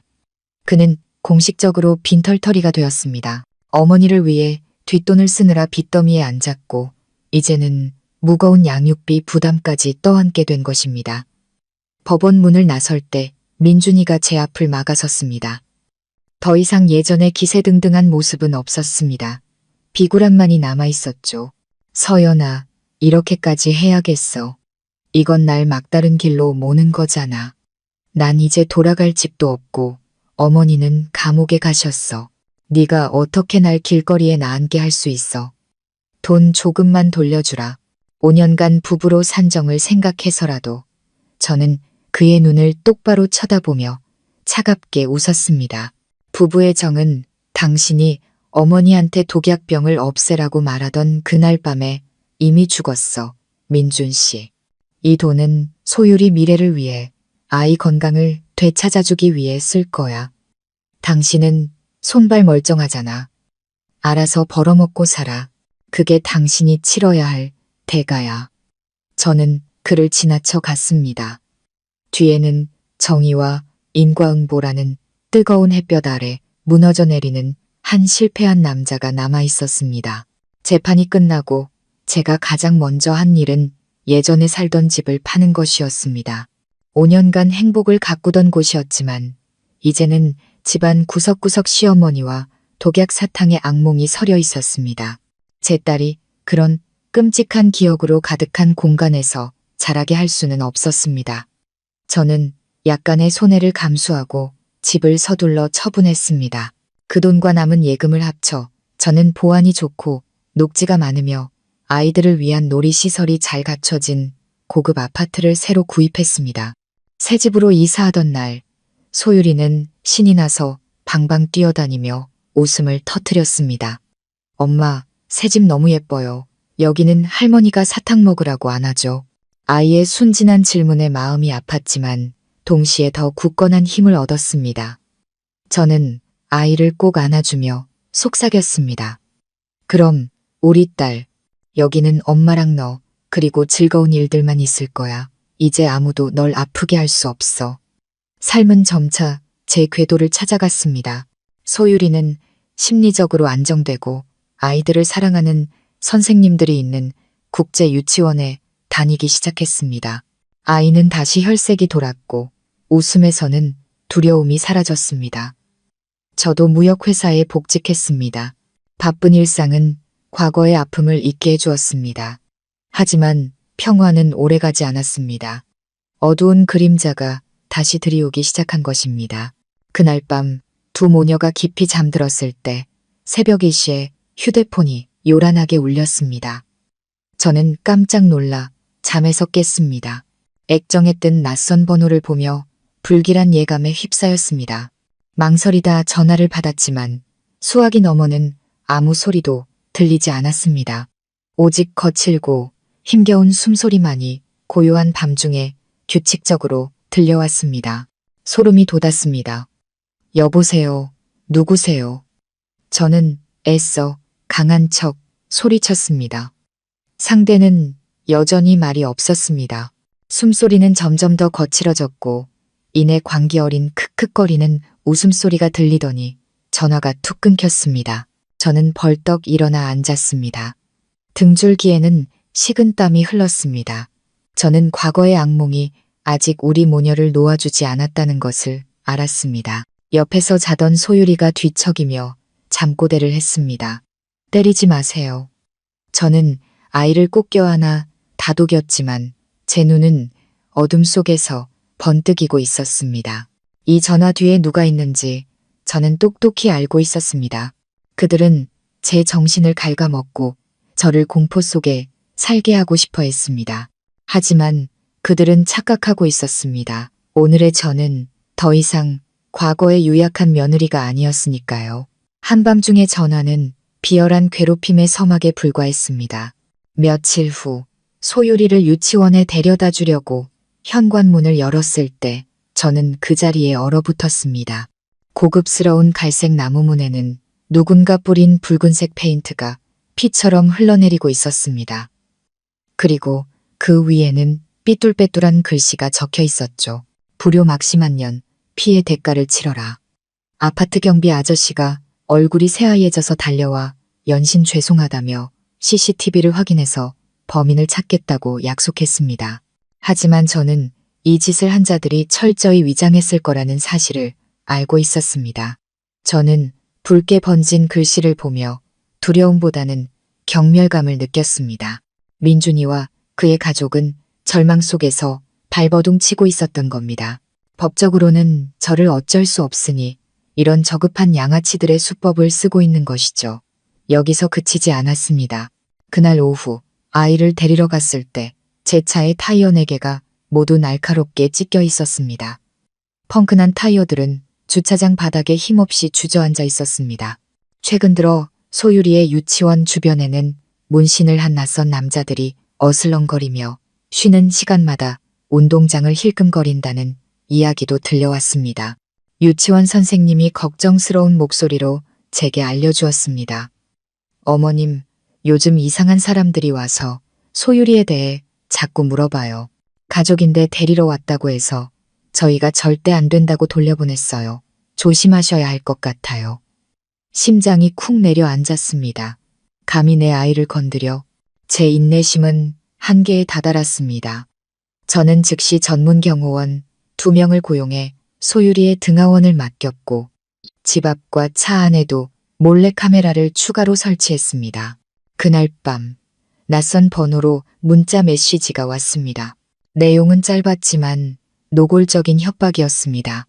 내가 우리 엄마를 감옥에 보냈으니 나도 널 죽는 것보다 못한 삶을 살게 해주겠다. 네, 그 잘난 혓바닥이랑 금쪽 같은 내 딸년 조심해라. 저는 답장하지 않았습니다. 그저 조용히 화면을 캡처해서 지훈이에게 보냈습니다.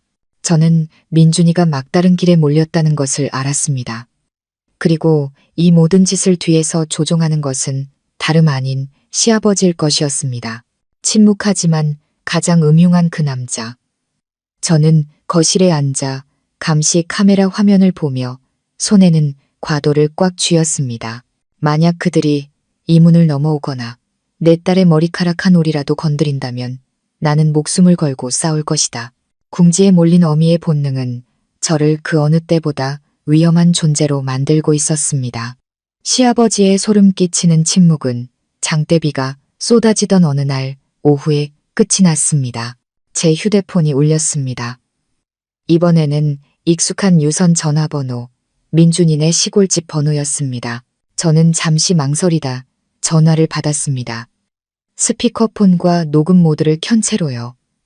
시아버지 특유의 낮고 걸걸한 목소리가 들려왔습니다. 위협적이거나 욕설을 퍼붓는 대신 느리고 차가운 힘이 실려 있었습니다. 서연아, 애비다. 요즘 두 모녀는 어떻게 지내냐? 듣자 하니 아주 좋은 데로 이사했다면서. 저는 경계심 가득한 목소리로 퉁명스럽게 대답했습니다. 무슨 일로 전화하셨어요? 저는 아버님 아들과 이혼했고 더 이상 며느리가 아닙니다. 시아버지는 크 하고 웃었습니다. 마른 낙엽이 밟히는 것처럼 건조한 웃음소리였죠. 서류는 법의 이야기고 핏줄은 하늘의 이야기지. 소유리가 황씨 성을 쓰는 한 그 애는 우리 집안 핏줄이야. 그건 너도 부정 못해. 그는 잠시 말을 멈추고는 한 글자 한 글자 힘주어 말했습니다. 말투는 노골적인 협박으로 변해 있었습니다. 곧 우리 가문 종친회가 열린다. 다음 달 3일 그날 맞춰서 소율이 데리고 시골로 내려와. 조상님들께 사죄의 절을 올려야지. 그 애 때문에 할머니가 감옥에 갔으니 그 애가 직접 와서 용서를 빌어야 마땅하지 않겠냐. 저는 분노로 온몸이 떨렸습니다. 미치셨어요? 어머님은 살인죄로 감옥에 간 거예요. 제 딸은 피해자라고요. 왜? 제 딸이 용서를 빌어야 하죠. 다시는 그 지옥 같은 곳에 아이를 데려가지 않을 겁니다. 네가 안 데려와도 상관없다. 시아버지는 태연하게 말을 이었습니다. 가벼운 말투였지만 그 안에는 독이 서려 있었죠. 내가 집안 어른들부터 젊은 놈들까지 다 끌고 내 딸년 학교로 내 집 앞으로 직접 찾아가서 데려오면 그만이니까. 온 세상 사람들이 네가 어떤 며느리인지 알게 해줄 거다.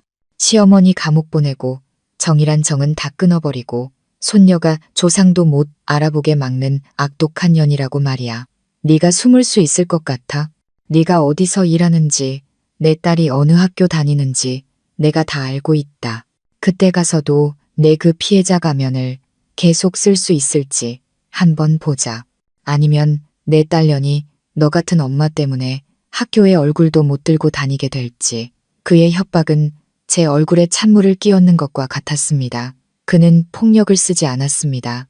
그는 법 대신 마을의 법을, 집단의 압박과 위선적인 도덕을 내세워 제 가장 약한 부분을 공격하고 있었습니다. 바로 제 딸의 명예와 미래였습니다.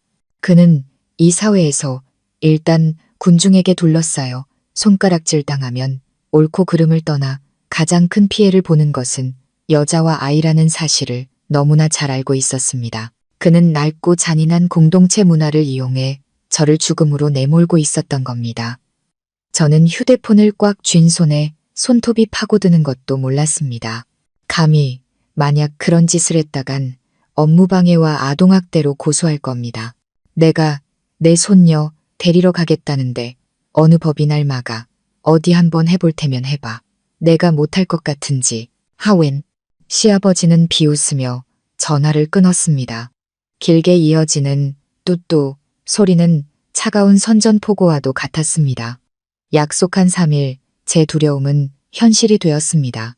아니, 상상보다 훨씬 끔찍했죠. 이른 아침, 저와 소유리가 아침을 준비하고 있을 때 아파트 1층에서 확성기 소리가 요란하게 울려 퍼졌습니다. 저는 베란다, 창문, 너머를 보고는 다리에 힘이 풀렸습니다. 30명은 좋게 넘어 보이는 무리가 정문 앞에 모여 있었습니다. 그들은 붉은 글씨로 쓴 현수막을 들고 있었죠. 불효 며느리는 각성하라. 종손을 가문으로 돌려보내라. 그 글씨들은 제 가슴에 비수처럼 밝혔습니다. 시아버지는 한복을 차려입고 무리의 선두에 서서 억울한 표정으로 확성기를 들고 손녀가 보고 싶어 애가 타는데 며느리가 맡고 있다고 울부짖었습니다.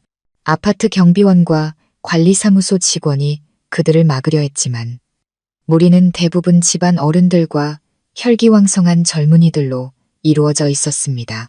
그들은 집안일이라는 명분을 내세워 소란을 눈물겨운 가족 드라마로 둔갑시키고 있었죠. 행인들은 신기한 듯 멈춰서서 사진을 찍었고 수군거리는 소리가 바이러스처럼 퍼져나갔습니다. 죽을 먹던 소유리는 소란스러운 소리와 확성기를 통해 들려오는 할아버지의 익숙한 목소리에 몸을 움츠렸습니다. 아이는 숟가락을 떨어뜨리고 제 품으로 달려와 온몸을 부들부들 떨었습니다. 엄마, 할아버지가 나 잡으러 왔어요? 나 안 갈래요. 할머니가 준 사탕 먹으면 배 아프단 말이에요. 엄마, 저 사람들 쫓아내줘요. 저는 아이를 꽉 껴안았습니다. 분하고 서러워서 눈물이 터져 나왔습니다. 시아버지는 저를 파괴하려는 것뿐만 아니라 아이의 공포심을 이용해 저를 굴복시키려 하고 있었습니다. 그는 제가 가장 두려워하는 것이 딸이 상처받고 손가락질 당하는 것이라는 사실을 알고 이 위선적인 군중을 동원해 제 급소를 찌르고 있었던 겁니다. 저는 경찰에 신고했지만 그들은 이것이 가족 간의 민사 분쟁이라며 미온적인 태도를 보였습니다. 저는 제가 나서지 않으면 그들이 온종일 저러고 서서 이 동네 모든 사람이 저를 파렴치한 여자로 믿게 만들 것이라는 사실을 알았습니다. 저는 심호흡을 하고 도우미 아주머니에게 소유리를 방에 데리고 있으라고 부탁한 뒤 혼자 1층으로 내려갔습니다. 더 이상 피하지 않겠다. 저 사람의 탈을 쓴 악마들을 만천하가 보는 앞에서 직접 상대하리라. 제가 아파트 로비 밖으로 나서자 시위하던 무리가 저를 주목했습니다. 시아버지는 즉시 사람들을 조용히 시키고는 제게 달려와 땅바닥에 무릎을 꿇고 통곡했습니다. 서연아, 애비가 이렇게 빈다. 내 시어미는 이미 죗값을 치르고 있고 집안은 풍비박산이 났다. 이제 이 늙은이 소원은 손녀 얼굴 한번 보는 것뿐인데 어찌 이리 천륜을 끊으려 하느냐. 그의 완벽한 연기에 주위 사람들은 수군거리며 저를 손가락질했습니다. 며느리가 참 독하네. 시아버지가 저렇게 비는데도 꿈쩍도 안 하다니. 그러게 불쌍한 노인네. 그 비난의 시선들이 제 살갗을 찌르는 것 같았습니다. 저는 제 발치에서 연기하는 시아버지를 차갑게 내려다보았습니다.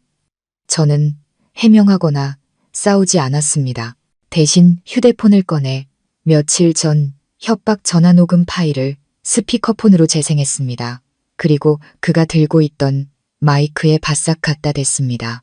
시아버지의 차갑고 위협적인 목소리가 로비 전체에 울려 퍼졌습니다.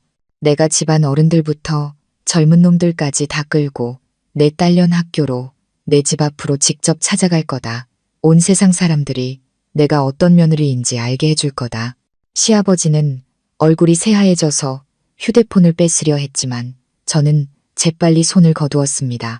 저는 그의 뒤에 선 무리를 향해 소리쳤습니다.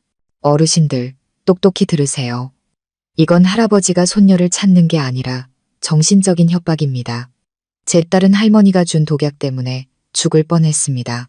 그런데 이제 할아버지는 군중을 동원해서 아이를 그 지옥으로 다시 끌고 가려는 겁니다. 무리가 동요하기 시작했습니다. 몇몇 노인들은 부끄러운 듯 고개를 숙였지만 시아버지는 끝까지 오리발을 내밀었습니다. 네가 조작한 거야. 날 모함하는 거라고. 그때 경찰차가 도착했고 무리는 흩어질 수밖에 없었습니다. 하지만 시아버지는 떠나기 전 증오의 찬 눈으로 저를 쏘아보며 말했습니다. 두고 봐. 너랑은 아직 안 끝났어. 집으로 돌아와. 방구석에서 여전히 떨고 있는 딸을 보며 저는 법이 근본적인 해결책이 될 수 없다는 것을 깨달았습니다. 마을의 법, 가문의 문화를 이용해 압박하는 자들에게는 그들의 방식으로 되갚아 주어야 했습니다. 그들이 가문의 명예를 중시한다고? 좋다. 나는 바로 그 명예를 쳐부수겠다. 저는 지훈이와 그가 소개해준 믿을 만한 사설 탐정에게 연락했습니다. 그리고 그들에게 특별한 임무를 주었습니다. 민준이네 고향으로 내려가 시아버지와 이번 일을 주도한 종친회 어른들의 과거를 샅샅이 뒤져달라고 했습니다. 공금 횡령, 숨겨둔 자식, 땅 문제 등 무엇이든 좋으니 다 찾아내라고 했습니다. 지훈이가 망설이며 물었습니다. 서연아, 뭘 하려는 거야? 법을 어기는 어리석은 짓은 하지 마. 저는 어둡지만 단호한 눈빛으로 창밖을 보며 차갑게 웃었습니다. 법을 어기진 않아. 그냥 그분들이 가문을 정화하는 걸 도와주려는 것뿐이야. 그들이 도덕으로 날 죽이려 했으니 나는 진실로 그들의 위선적인 도덕을 묻어버릴 거야. 사흘 뒤 탐정은 제게 두툼한 서류 뭉치를 보내왔습니다. 그 안의 내용을 읽고 저는 늘 인의를 부르짖던 자들의 가면 뒤에 숨겨진 부패에 소름이 돋았습니다. 고결한 혈통을 자랑하던 시아버지는 10년 전 마을 회관 보수 공사비를 횡령해 옆 동네에 사는 내연녀의 집을 사주었습니다. 그날 가장 목소리가 컸던 종친 회장은 불법으로 농지를 팔아넘긴 사기 사건에 연루되어 있었습니다. 저는 더 이상 그들이 찾아오기를 기다리지 않았습니다. 아이를 친정에 맡기고 혼자 차를 몰아 민준이네 고향으로 향했습니다. 차는 종친 회장의 집 앞에 멈춰 섰습니다. 마침 그곳에서는 저를 공격할 다음 계획을 논의하는 회의가 한창이었습니다. 제 갑작스러운 등장에 시끄럽던 마당이 순간 조용해졌습니다. 저는 갈색 서류 봉투를 들고 마당으로 들어섰습니다. 제 차분하지만 위압적인 태도에 아무도 감히 길을 막지 못했습니다. 종친 회장이 눈살을 찌푸리며 거만하게 물었습니다. 네가 여긴 어쩐 일이냐? 잘못했다고 빌러왔냐? 저는 대답 없이 마당 가운데 찻상으로 걸어가 서류 봉투를 그의 앞에 던졌습니다. 이거나 먼저 보시고 용서할지 말지 결정하시죠. 종친 회장은 의심스러운 눈으로 봉투를 열었습니다. 그 안에는 시아버지가 내연녀의 집에 드나드는 사진, 공금 횡령을 증명하는 은행 거래 내역, 그리고 바로 자기 자신의 불법 토지, 매매 계약서, 사본이 들어 있었습니다. 그의 얼굴은 불그락푸르락해졌고 손을 벌벌 떨다가 찻잔을 떨어뜨렸습니다. 옆에 앉아있던 시아버지는 서류를 낚아채 보고는 눈이 뒤집히고 비 오듯 땀을 흘렸습니다. 다른 사람들도 몰려들어 서류를 보고는 경악과 경멸의 시선으로 자신들의 지도자들을 바라보았습니다. 저는 그들의 새하얘진 얼굴을 훑어보며 차갑고 단호하게 말했습니다. 어르신들이 명예를 얼마나 중시하는지 잘 압니다.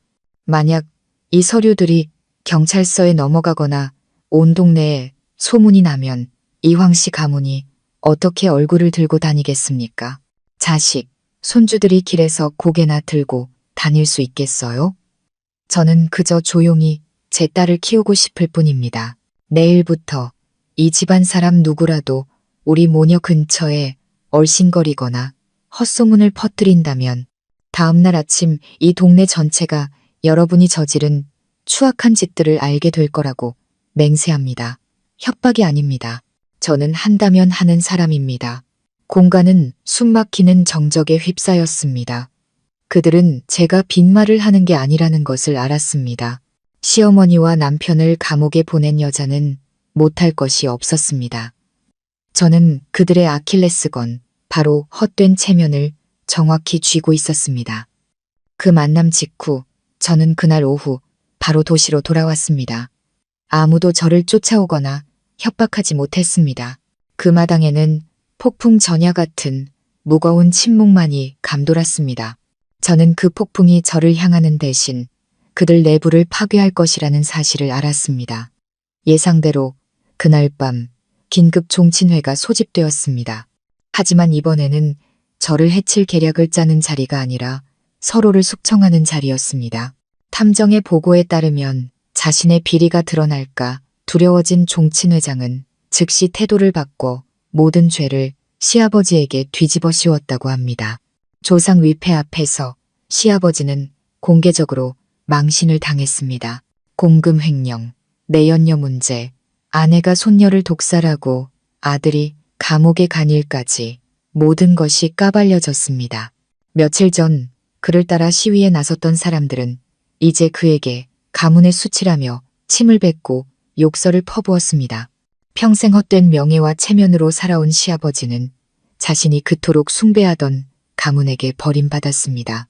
극심한 분노와 수치심에 그는 그 자리에서 뇌출혈로 쓰러졌습니다.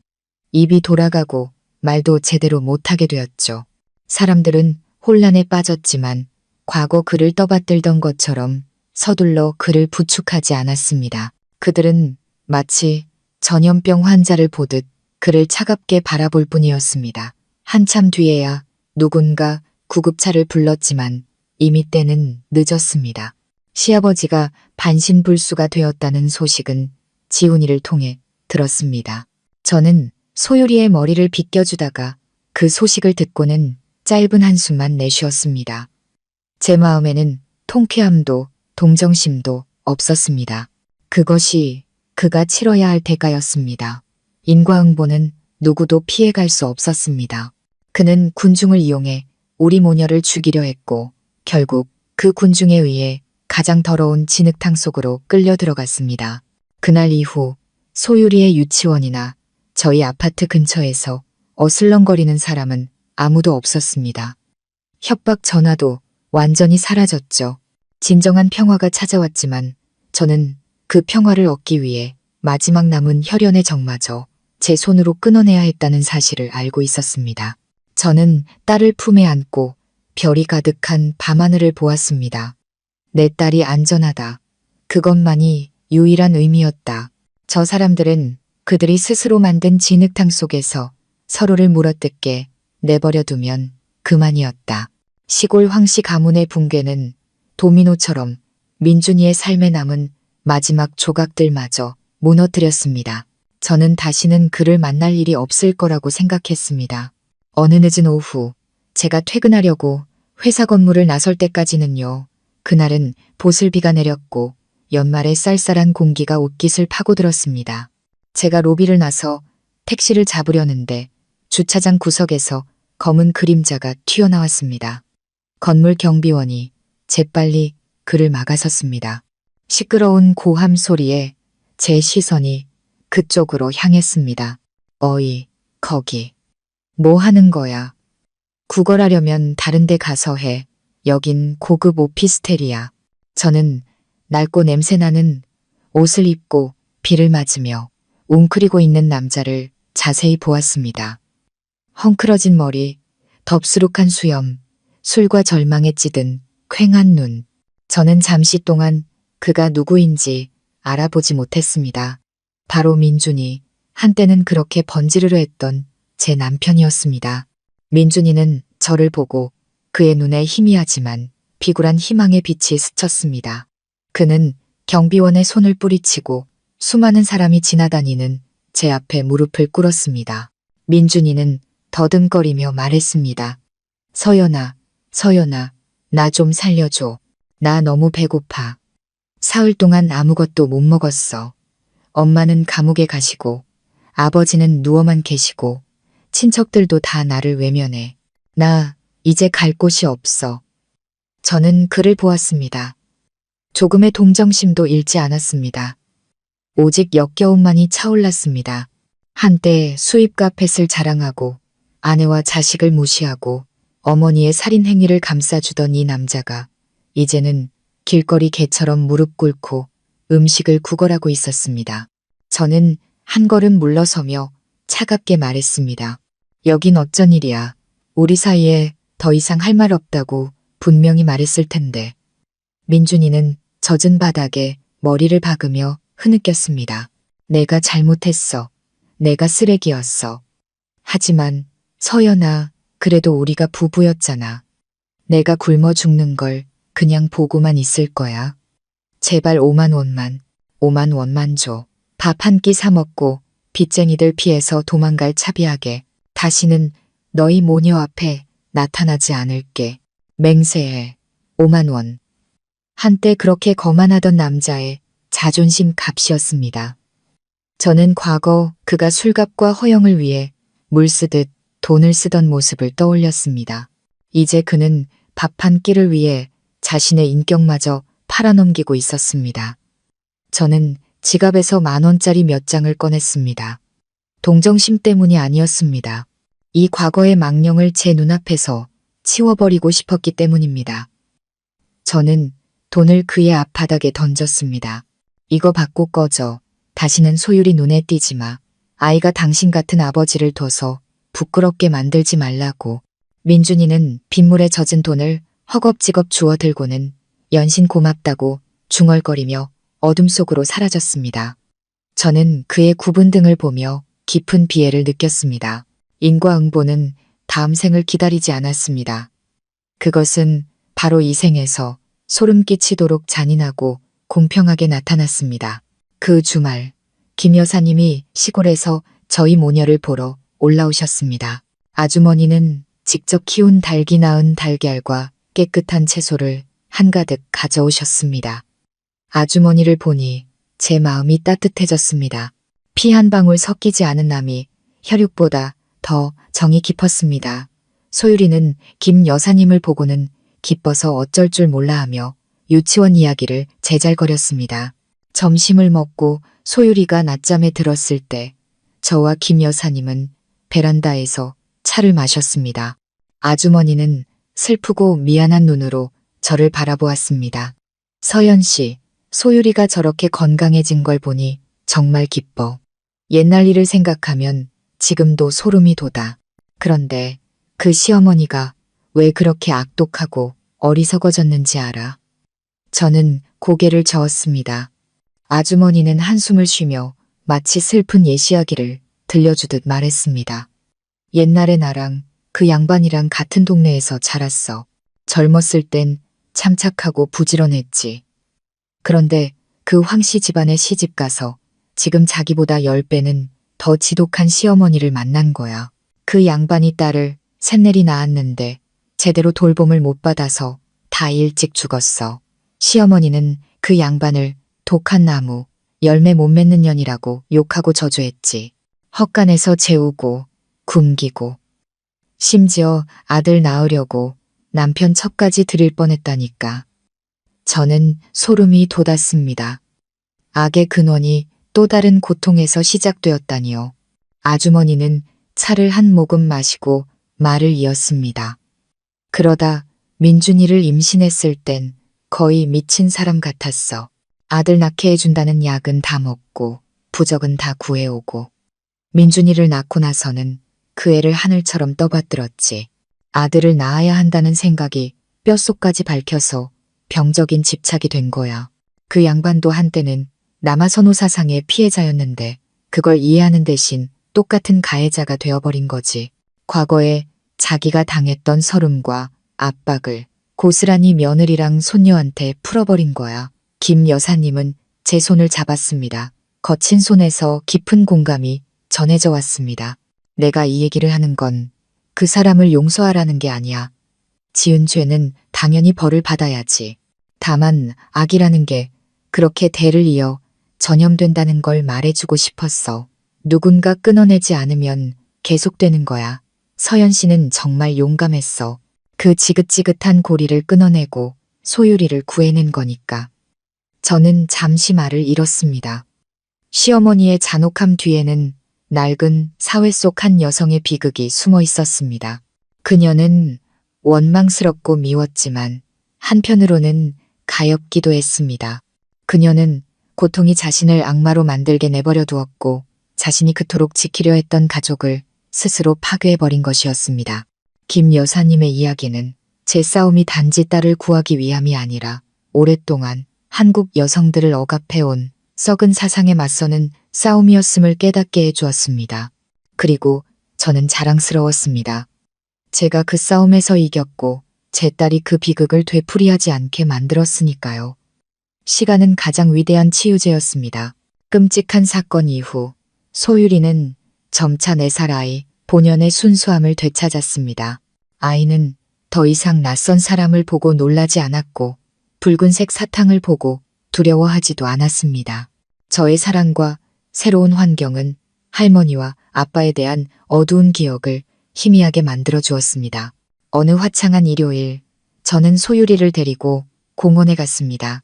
푸른 잔디밭 위에서 신나게 뛰어노는 아이의 모습을 보며 제 마음속에는 형언할 수 없는 행복이 차올랐습니다. 아이가 저렇게 환하게 웃는 모습을 본 게 얼마만이었을까요? 아이의 웃음은 비 온 뒤의 햇살처럼 제 마음의 모든 어두운 구름을 걷어내 주었습니다. 소유리가 제게 달려와 작은 들꽃 한 송이를 내밀었습니다. 엄마, 선물이에요. 우리 엄마가 세상에서 제일 예뻐요. 엄마 사랑해요. 저는 꽃을 받아들고 아이를 꼭 껴안았습니다.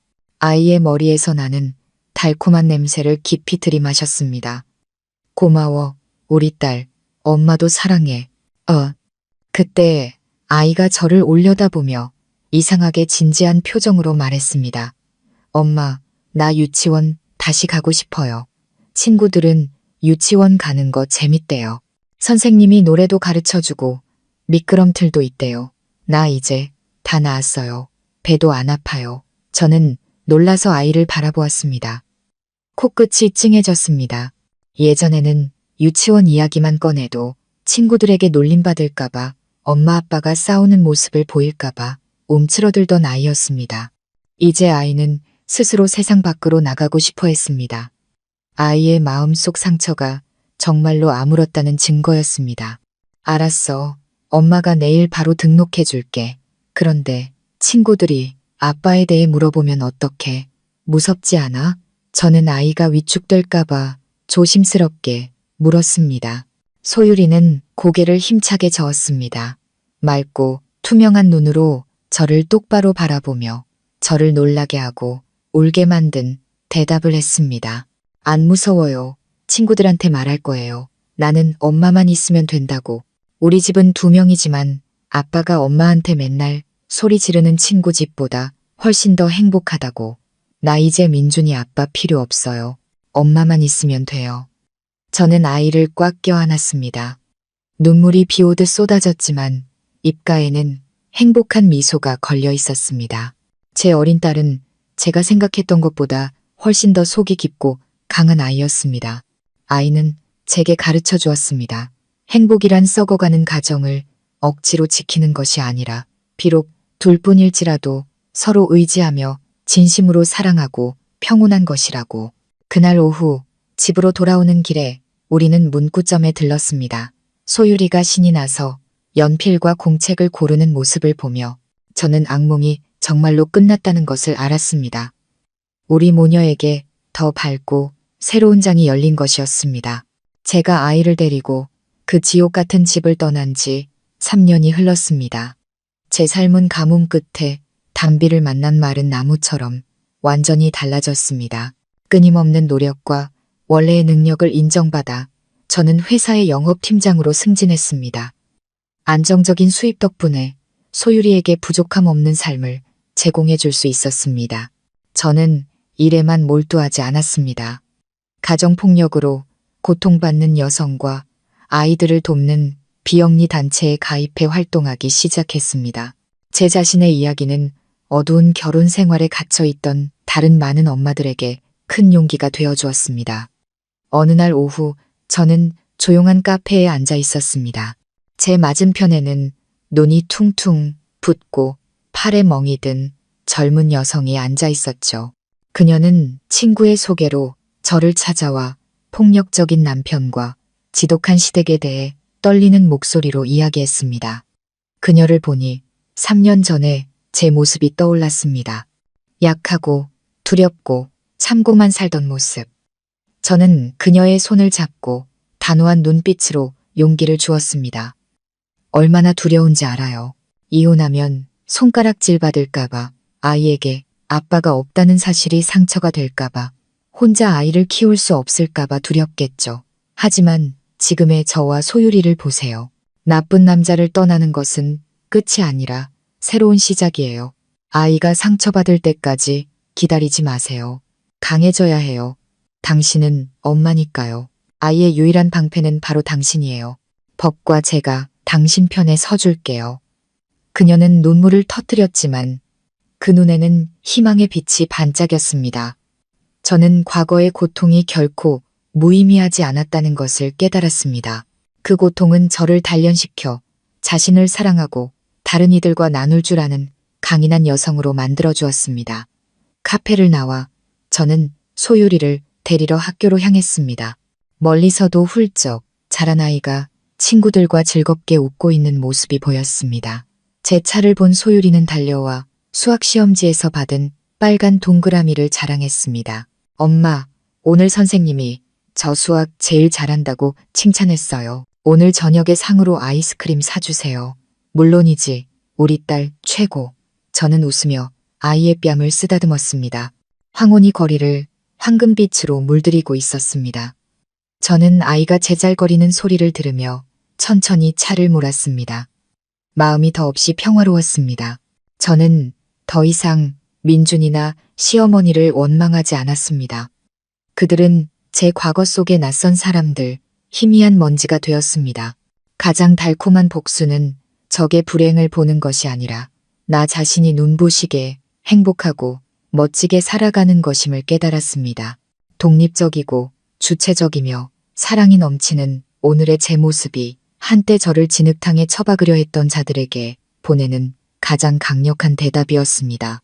어느 비 오는 오후, 지훈이가 단골 카페에서 만나자고 했습니다. 그의 얼굴에는 평소의 활기찬 모습 대신 무거운 그늘이 드리워져 있었습니다. 지훈이는 얇은 서류철을 테이블 위에 내려놓으며 목소리를 낮췄습니다. 서연아, 교도소 쪽에서 시어머니 소식을 들었는데 들어볼래? 저는 커피를 저으며 갈색 소용돌이가 섞이는 것을 보았습니다. 마음이 이상하게 고요했습니다. 그 이름을 입에 올리지 않은 지 오래되었습니다. 그것은 이미 아물어 딱지가 앉은 상처 같았습니다. 아프진 않지만 흔적은 남아있는. 저는 고개를 끄덕였습니다. 응, 말해봐. 들을게. 그분 잘 지내시진 못하는 것 같아. 지훈이가 한숨을 쉬었습니다. 감옥 안에도 그들만의 규칙이 있잖아. 어린아이, 특히 친손주에게 죄를 지은 사람들은 다른 재소자들에게 심하게 따돌림당하고 괴롭힘당한대. 시어머니도 고립되어서 건강이 급격히 나빠지셨다고 하더라. 지훈이는 잠시 말을 멈추고는 슬픈 목소리로 말을 이었습니다. 그런데 더 무서운 건 그분의 정신 상태야. 교도관 말로는 이제 완전히 정신을 놓으셨대. 하루 종일 재봉 작업장에서 주운 낡은 인형을 끌어안고 그걸 자기네 장손이라고 부르면서 자장가를 부르신대. 누가 그 인형을 건드리기라도 하면 미친 사람처럼 달려들어 핥히고 소리 지르신다고 하더라. 그 말을 듣고 저는 상상했던 것처럼 통쾌하거나 기쁘지 않았습니다. 그저 텅 빈 공허함이 밀려왔습니다. 그토록 계산적이고 악독했던 여자가 존재하지도 않는 손주 때문에 평생을 바치더니 결국 그 집착 때문에 차가운 감옥에서 미쳐버린 것입니다. 저는 창밖을 보았습니다. 비는 여전히 세차게 내리고 있었습니다. 인과응보. 저는 나지막이 그 두 단어를 내뱉었습니다. 그녀는 다른 사람의 인생에 독을 뿌렸고 이제 그 독이 담긴 잔을 고독과 광기 속에서 스스로 마시고 있는 것이었습니다. 저는 지훈이에게 말했습니다. 그분의 일은 법과 그분 양심이 판단하게 둬. 더 이상 마음 쓰고 싶지 않아. 어쨌든 그분은 자기 인생에 가장 합당한 벌을 받고 있는 거니까. 주말 저녁 저는 소율이가 학교 미술대회에서 대상을 받은 것을 축하하기 위해 호숫가 레스토랑에 갔습니다. 소율이는 분홍색 공주 드레스를 입고 신이 나서 제잘거렸습니다. 제가 주차장에 차를 댈 때쯤 이미 해는 저물어 있었습니다. 차에서 내리자마자 저는 손님들의 차를 안내하는 한 주차 요원과 우연히 마주쳤습니다. 깡마른 체구에 헐렁하고 낡은 유니폼을 입은 등이 약간 굽어 있었습니다. 그가 이마에 땀을 닦으려 고개를 들었고 그 순간 우리의 눈이 마주쳤습니다. 저와 그 사람 둘 다 그 자리에 얼어붙었습니다. 민준이었습니다. 더 이상 번지르르한 신사가 아니었고 비참한 거지도 아니었습니다. 지금의 민준이는 10년은 더 늙어 보였습니다. 햇볕에 그을린 검은 피부, 퀭한 눈에는 체념과 피로가 가득했습니다. 그는 손님이 없는 틈을 타 값싼 도시락을 허겁지겁 먹고 있었습니다. 민준이는 저와 소율이를 알아보고는 눈이 커졌습니다. 당혹감과 극심한 수치심이 그의 얼굴에 스쳤습니다. 그는 황급히 고개를 돌리고 모자를 깊이 눌러쓴 채 마치 땅속으로 숨고 싶다는 듯 주차 부스 어둠 속으로 물러났습니다. 소율이가 제 손을 잡고 순진하게 물었습니다. 엄마, 저 아저씨 왜 그래요? 피곤한가 봐요. 저는 아이의 손을 살짝 쥐며 터져나오는 한숨을 삼켰습니다. 우리 사이의 거리는 이제 단순한 주차장이 아니었습니다. 완전히 다른 두 세계였습니다. 한쪽은 노력과 사랑의 빛, 다른 한쪽은 실수와 대가의 어둠이었습니다. 저는 다가가지도 비웃거나 동정하지도 않았습니다. 저는 그저 아이에게 부드럽게 미소 지으며 말했습니다. 아저씨 일하시는 중인가 봐. 우리 어서 들어가자. 예약 시간 늦겠다. 저는 아이의 손을 잡고 그를 지나쳐 당당하고 굳건하게 걸어갔습니다. 돌아보지 않았지만 민준이가 후회 가득한 눈으로 우리 모녀의 뒷모습을 보고 있다는 것을 알 수 있었습니다. 지금 이 순간 저의 무관심이야말로 그의 남은 자존심에 가하는 가장 고통스러운 형벌일 것이었습니다. 그해 여름 저는 우리 두 모녀에게 긴 해변 여행을 선물하기로 결심했습니다. 도시의 먼지와 슬픈 기억을 떠나 우리는 푸른 바다와 하얀 모래사장을 찾았습니다. 파도 소리는 모든 근심을 씻어내 주는 듯 했습니다.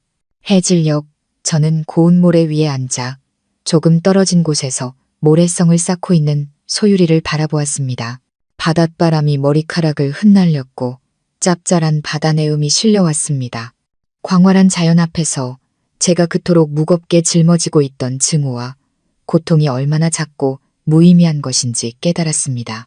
저는 일어나 맨발로 물가로 다가가 차가운 파도가 발등을 간지리게 두었습니다. 저는 깊은 숨을 들이마시고 가슴 속에 남은 마지막 분노와 서름을 모아 드넓은 바다를 향해 힘껏 소리쳤습니다. 다 지나갔다. 전부 다 지나갔어. 제 외침은 파도 소리에 섞여 허공으로 흩어졌습니다.